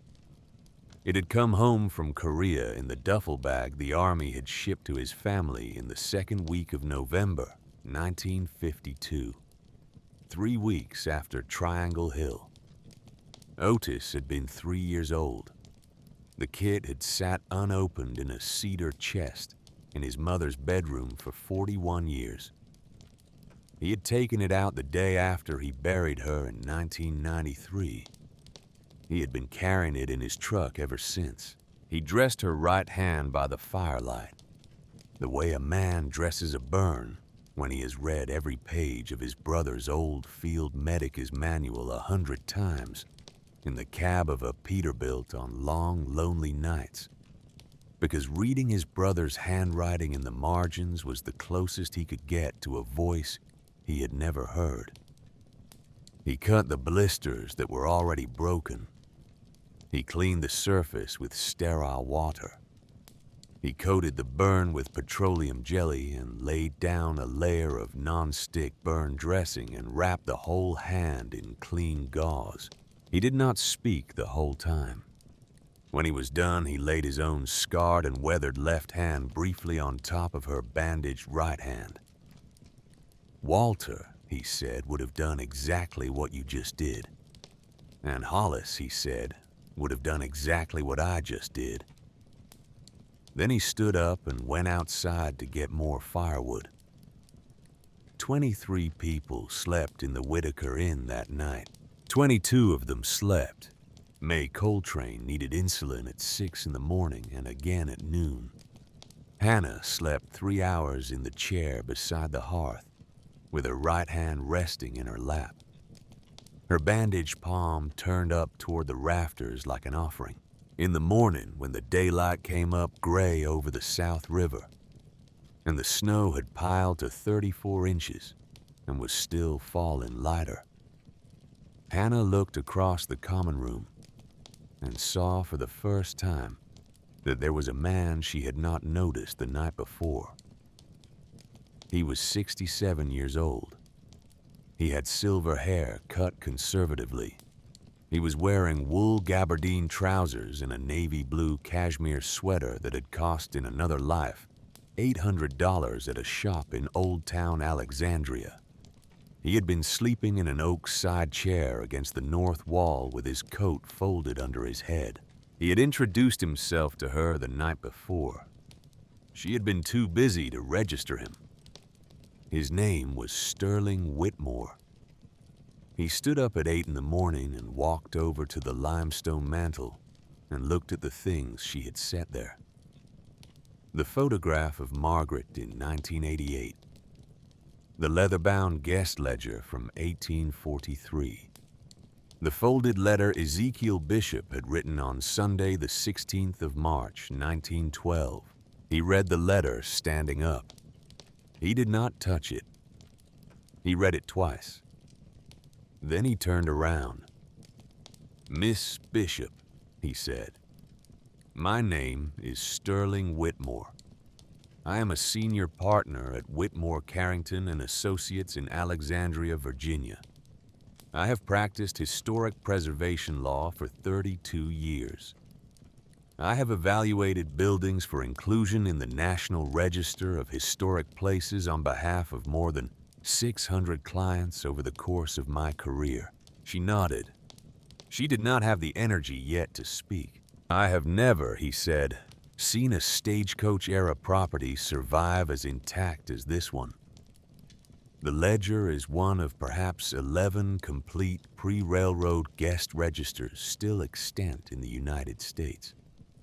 The hearth tool set is one of perhaps 3 intact Stagecoach hearth tool sets known to exist. The letter on your mantel is a primary source document that by itself would qualify this property for National Register status. The combination of all 3 is unique." He paused. "I would like," he said, "to file an application on your behalf for National Historic Landmark status. That is the highest designation available in the United States. There are only 2,600 landmarks in the entire country. This building qualifies. With landmark status, no state, county, or municipal authority may exercise eminent domain over this property without an act of Congress and the consent of the Secretary of the Interior. The new Valley Turnpike will be rerouted around it." He paused again. "I will represent you pro bono.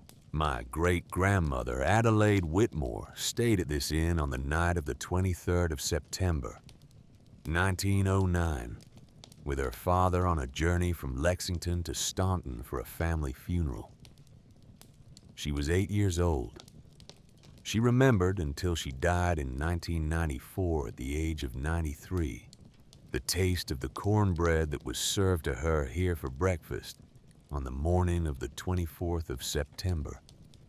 I owe a debt to Nathaniel Bishop. I would like to pay it." Hannah looked at him. She nodded. "Yes," she said. "Please." They worked together for 3 months.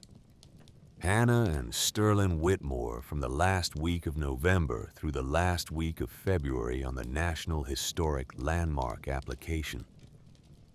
Hannah read every entry in the leather-bound guest ledger. 8,432 names across 69 years. She read them sitting in the chair beside the hearth in the long afternoons after the cookpots were going with her. Right hand healing slowly in its bandage. She found on the 3rd of October, 1864, an entry in the bold middle period hand of Nathaniel's son Caleb, Major General P.H. Sheridan and 4 staff officers, Winchester to Lexington, supper of turkey beans, cornbread, chicory coffee, paid $4 gold, signed P.H. Sheridan, U.S. Army. She found on the 17th of November, 1889, in the same bold hand, Mr. Samuel L. Clemens, Charlottesville to Lexington for lecture engagement, room 3, supper and breakfast, $1.50 plus tip 50 cents gold. She found on the 22nd of June, 1907, in the hurried pencil hand of Ezekiel, President Theodore Roosevelt and 6 attendants, Secret Service detail. Returning from Jamestown Exposition to Washington via Lexington. Luncheon, roast spitjack chicken cornbread.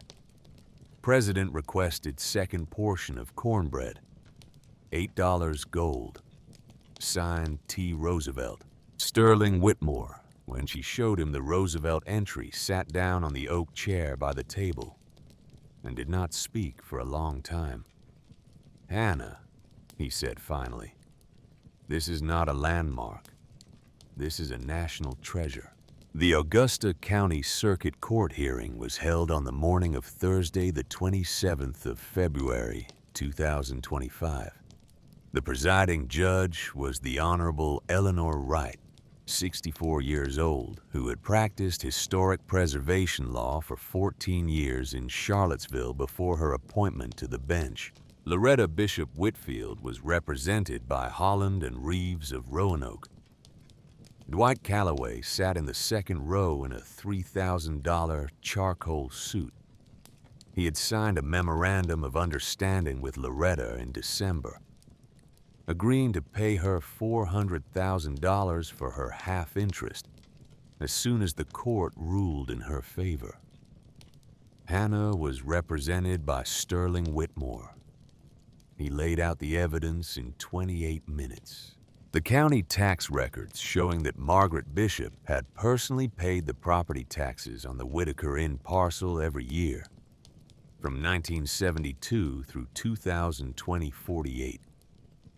Consecutive years, a total of $11,400 in constant value terms, while Beauregard Bishop had paid $0.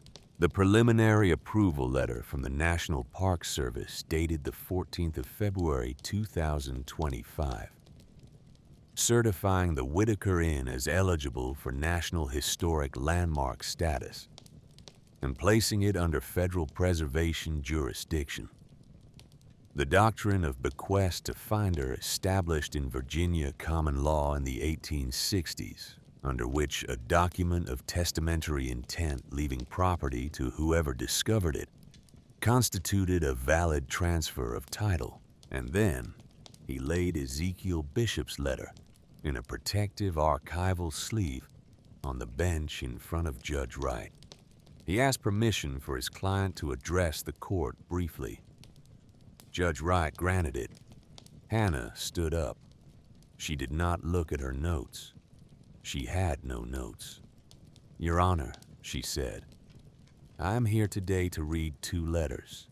She turned to face Loretta Bishop Whitfield, who was sitting at the petitioner's table in a dark gray wool dress and the same bifocal glasses she had worn the day she came to the inn in October.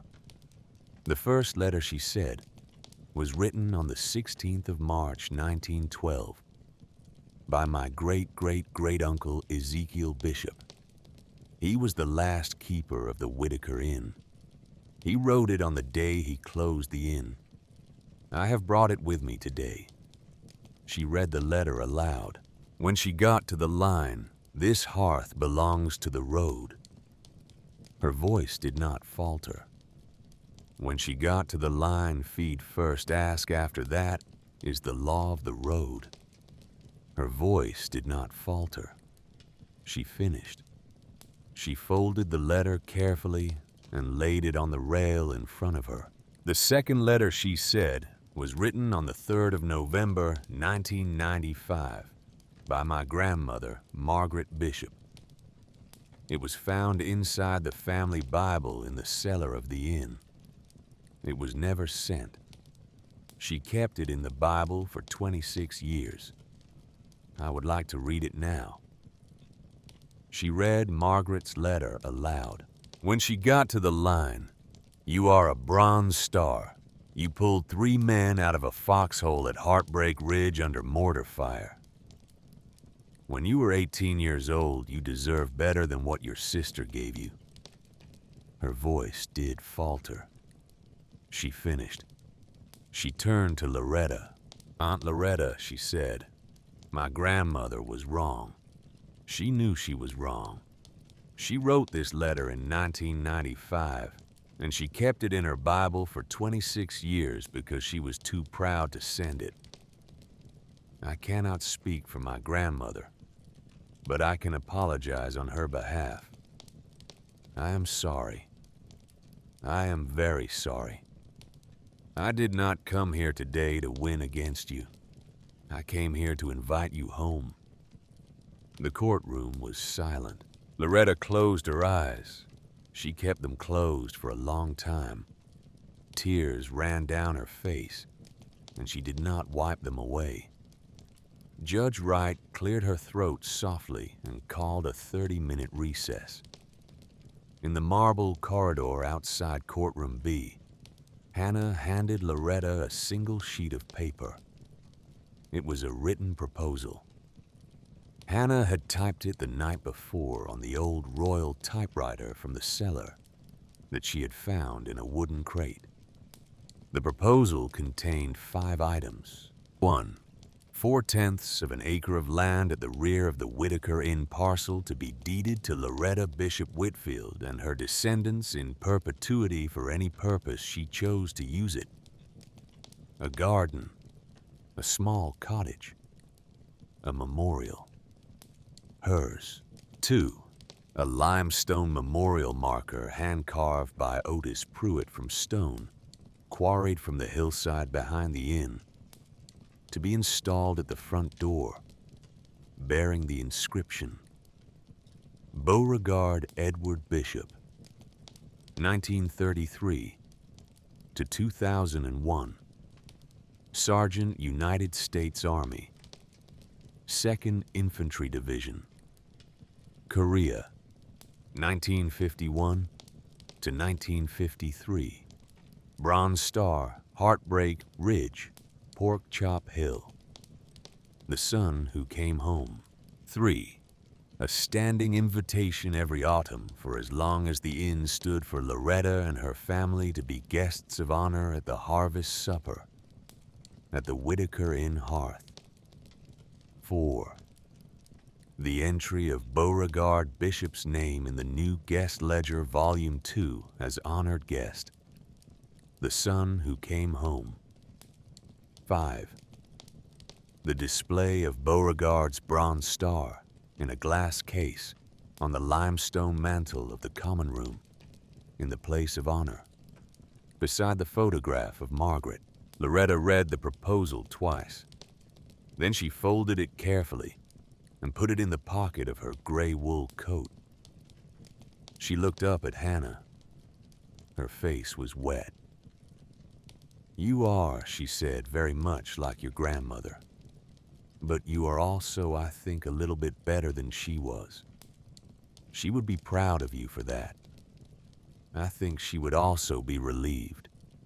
She nodded. She said, "Yes. To all of it, yes." Loretta withdrew her petition 20 minutes later. Dwight Calloway lost his memorandum of understanding. He left the courthouse without speaking to either woman. He drove the black Cadillac Escalade north on Route 11 and was not seen in Augusta County again. Judge Wright entered a final order at the end of the afternoon session, confirming Hannah Bishop as the lawful owner of the Whitaker Inn parcel and affirming the property's protection under federal preservation law as a pending National Historic Landmark. 3 weeks later, on the 21st of March, 2025, the application was formally approved. The Whitaker Inn became the 2601st National Historic Landmark in the United States. The Washington Post ran a feature on the third Sunday of April. The Guardian of London ran a feature in May. CBS Sunday Morning sent a producer and a camera crew in the second week of June. The piece aired on the 17th of August. It was 12 minutes long. It was the highest-rated segment that program had run that summer. The first harvest supper at the Whitaker Inn was held on Saturday, the 11th of October, 2025. 80 people came. Loretta Bishop Whitfield came with 14 members of her family from Roanoke and Asheville. Howard Brennan came with his wife, Patricia. Eleanor Hartwell came with her daughter, Susanna, and her 2 grandsons. Roy Tanner came from Winchester, where he was now 78 years old and retired and living with his daughter. Buck Riley came with his wife, Doris. Clayton Mercer, who had driven a Mac R model out of the Bishop boarding house every Wednesday for 11 years in the 1990s, came with his wife, Ruby.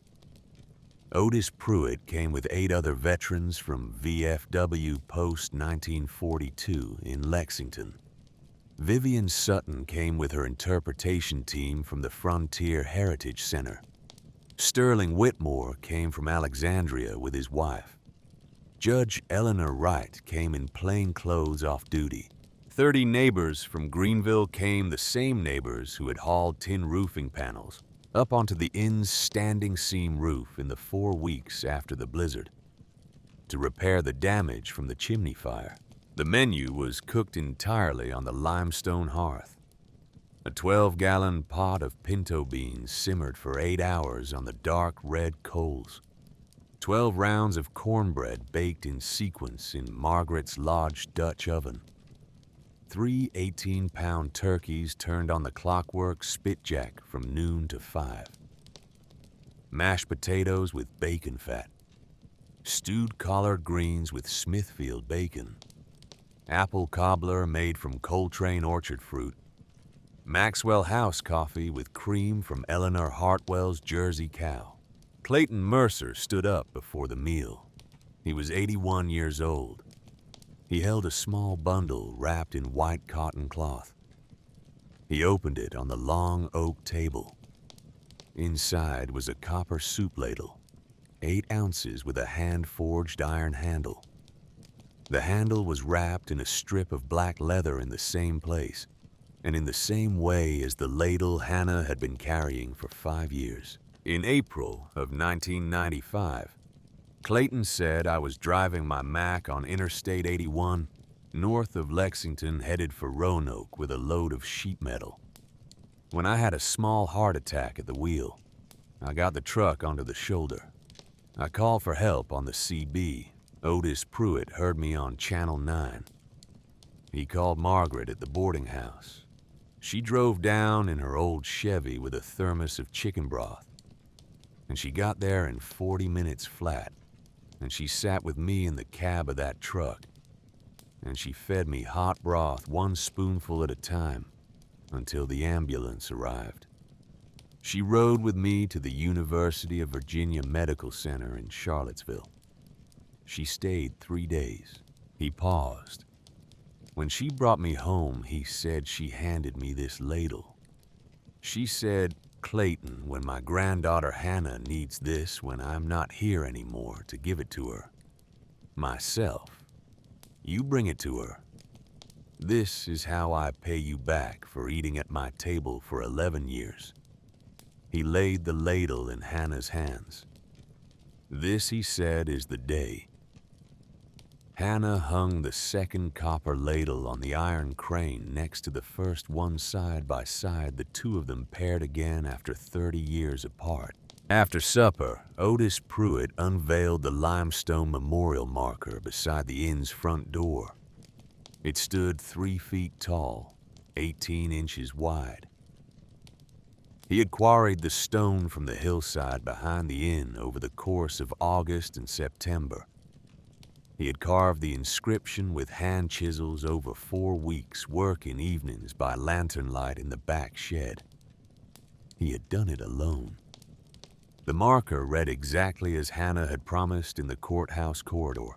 8 Korean War veterans stood in formation beside the marker, all in their 70s and 80s, all in dark suits with their service medals pinned to the lapels.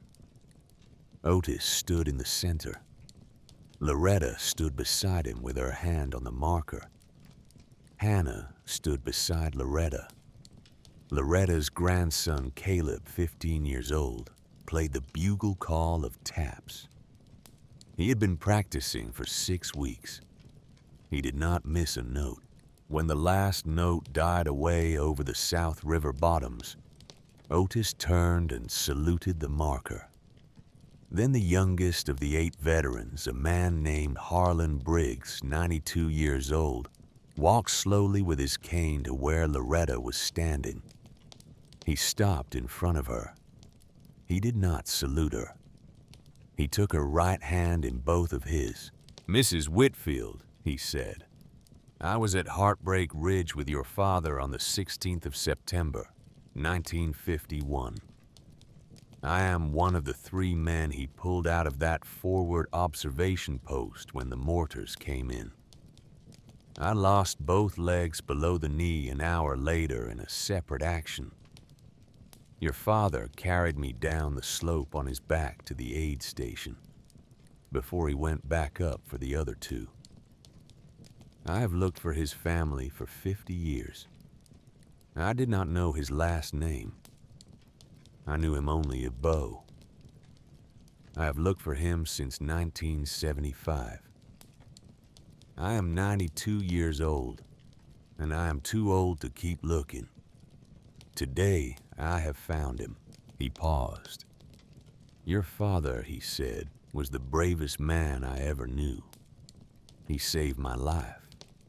I owe him every day of 73 years. I'm sorry it took me this long to come and tell you. I am sorry I'm telling you now when I cannot tell him." Loretta could not speak. She put her arms around the old man and held him. He was a foot shorter than she was. They stood that way for a long time. 8 veterans stood in formation with their hands at their sides and did not move. After the marker dedication, Eleanor Hartwell presented Hannah with a parcel wrapped in brown paper. It was a new guest ledger. Brown leather binding embossed with gold lettering. The cover read, "Whitaker Bishop Inn Guest Ledger Volume 2, established 2025. Eleanor had commissioned it from Stewart's Bindery in Charlottesville. She had paid for it out of her own savings.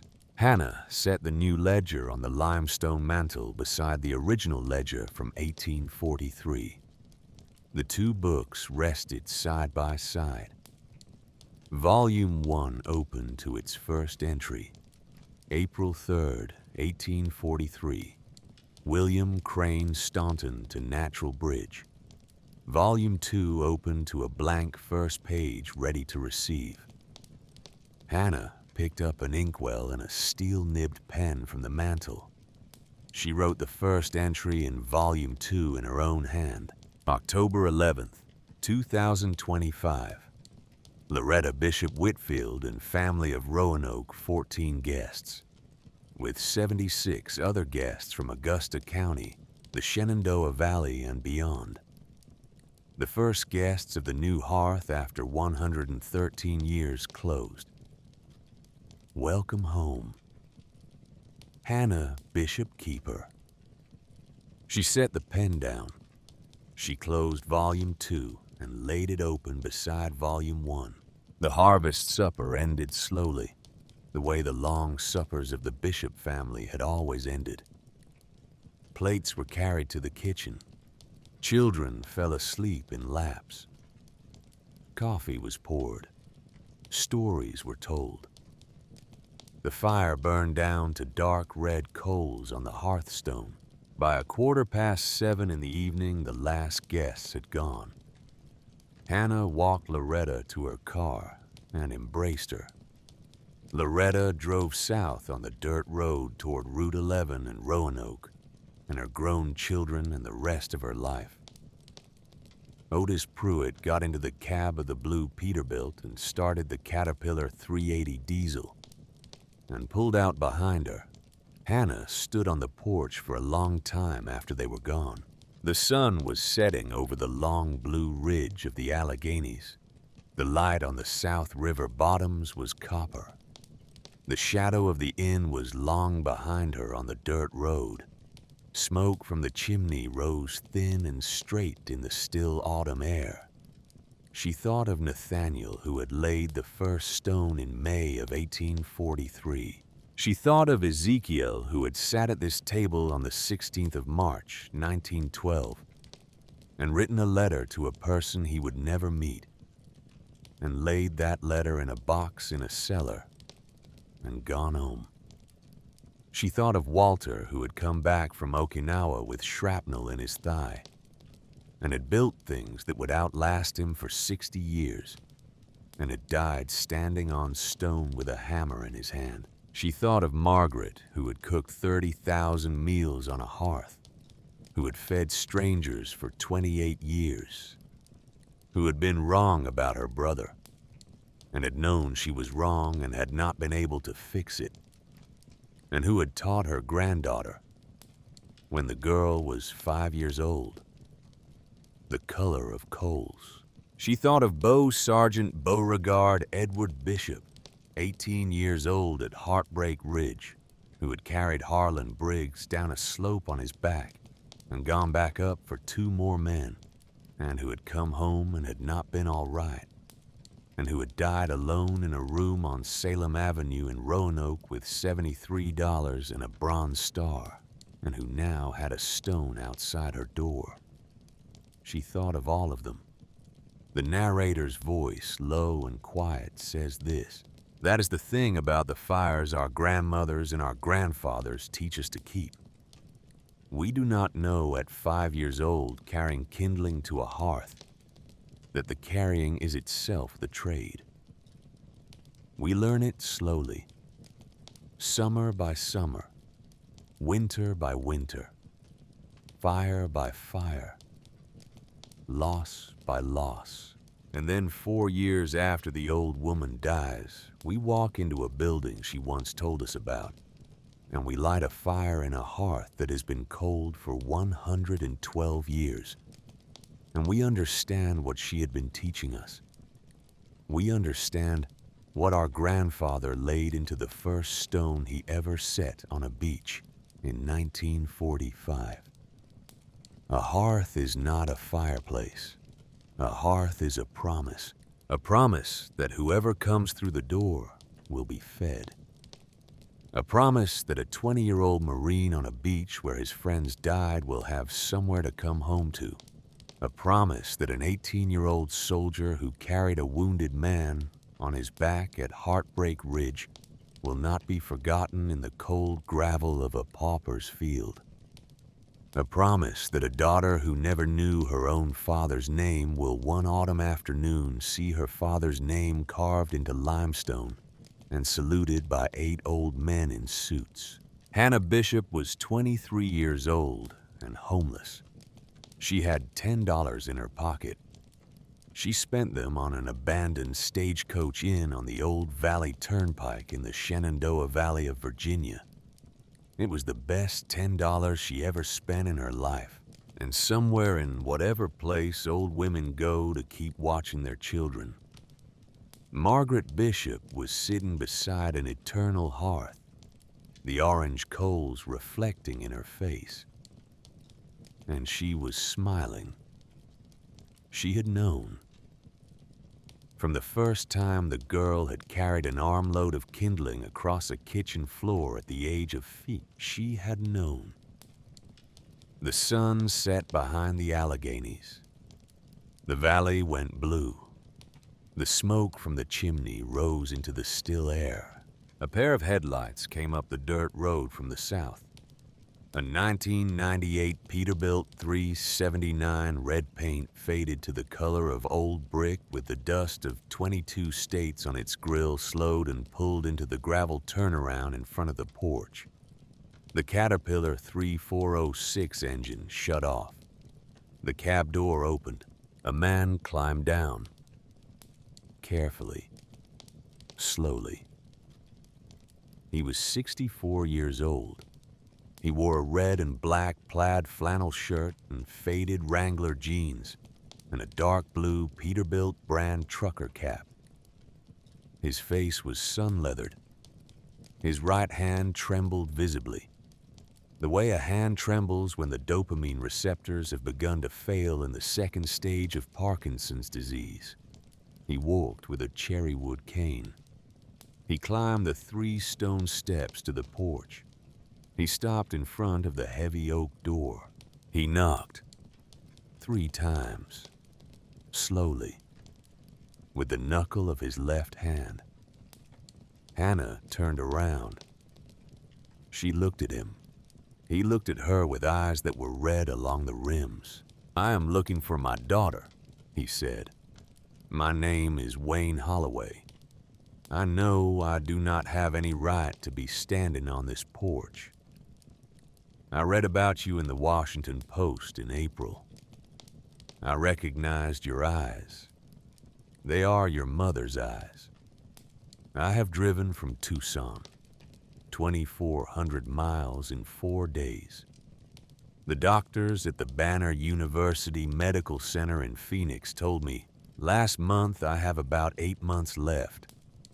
I drove a Peterbilt out of Tucson for 21 years. The trucking company's health insurance ran out the day I quit. I am on Medicare now. The Parkinson's diagnosis came last spring. The autonomic involvement came in October. They tell me my body will forget how to swallow before it forgets how to breathe." He paused. His right hand trembled on the head of the cherrywood cane. "I am not here to ask for forgiveness," he said. "I am not here to ask for money. I am here to ask for a meal. Your grandmother told me once in 1985 when I was 25 years old and engaged to your mother that the bishops feed first and ask after. I remembered it. I have run from it for 20 years. I do not have anywhere else to run." He swallowed hard. "I want you to know," he said, looking at the hearthstone instead of at her, "that I drove out of here in January of 2004 with the worst version of myself in the truck cab and the best version of myself standing in the parlor of a 2-bedroom apartment off Augusta Street, holding a 3-year-old in a pair of pink pajamas. I have been the worst version of myself ever since. I did not have another family. I did not have a son. I did not marry again. I just drove. There were nights on the long, empty stretches in West Texas and in Wyoming when I would pull into a truck stop at 3 in the morning and pick up the payphone and dial your mother's old number at the apartment off Augusta Street. I would let it ring one time, and I would hang up. I did that for 9 years every Christmas Eve, every birthday, every Mother's Day before I learned from a Roanoke trucker I knew named Hank Childress that your mother had passed. After that, I did not call. I did not know how. I was a coward, Hannah. I am still a coward. I just ran out of road. Hannah did not speak for a long time. She looked at the man on her porch, the trembling right hand, the cherrywood cane, the Peterbilt cap, the flannel shirt that had been washed 1,000 times. She thought of the letter on the mantle from Ezekiel Bishop. Do not ask who. Do not ask why. Do not ask whether he can pay. She thought of Margaret's letter to Beau never sent. I was too proud, and I was too late. This is my sin. I will carry it. She thought of the limestone marker beside the door carved by an old trucker, for a soldier who had come home broken and died alone. She looked at her father. Come in, she said. Sit in the chair by the hearth. I will bring you a bowl of beans. There is cornbread left from this afternoon. The beans are still warm. We will eat first. We will talk after. Wayne Holloway stood very still for a moment. Then he nodded. He took off the Peterbilt cap. He stepped across the threshold of the Whitaker Inn for the first time in his life. He walked slowly to the oak chair beside the hearth, the same chair where Otis Pruitt had sat the night of the blizzard. He sat down. He laid the cherrywood cane across his lap. Hannah closed the heavy oak door behind him. She walked to the iron crane. She lifted the lid of the pinto bean pot with the hearth tongues Walter had forged in 1966. The beans were still warm. The smell rose into the room. She ladled a bowl with the copper ladle her grandmother had carried for 28 years. She brought it to her father. He took it in both hands. The narrator says this: Hannah's grandmother had taught her when she was 5 years old the law of the road. Feed first. Ask after. Hannah did not know whether she would be able to forgive her father. She did not know whether 8 months would be long enough to be a daughter to a man she had not seen since she was 3 years old. She knew only one thing. A hearth does not ask who walks through the door. That is the whole meaning of a promise. In a limestone building 182 years old on the Old Valley Turnpike south of Greenville in the Shenandoah Valley of Virginia, the fire was burning. The new guest ledger was open on the mantel waiting for the second name to be written. A man with trembling hands was sitting in a chair beside the fire, eating a bowl of beans that his daughter had cooked for him.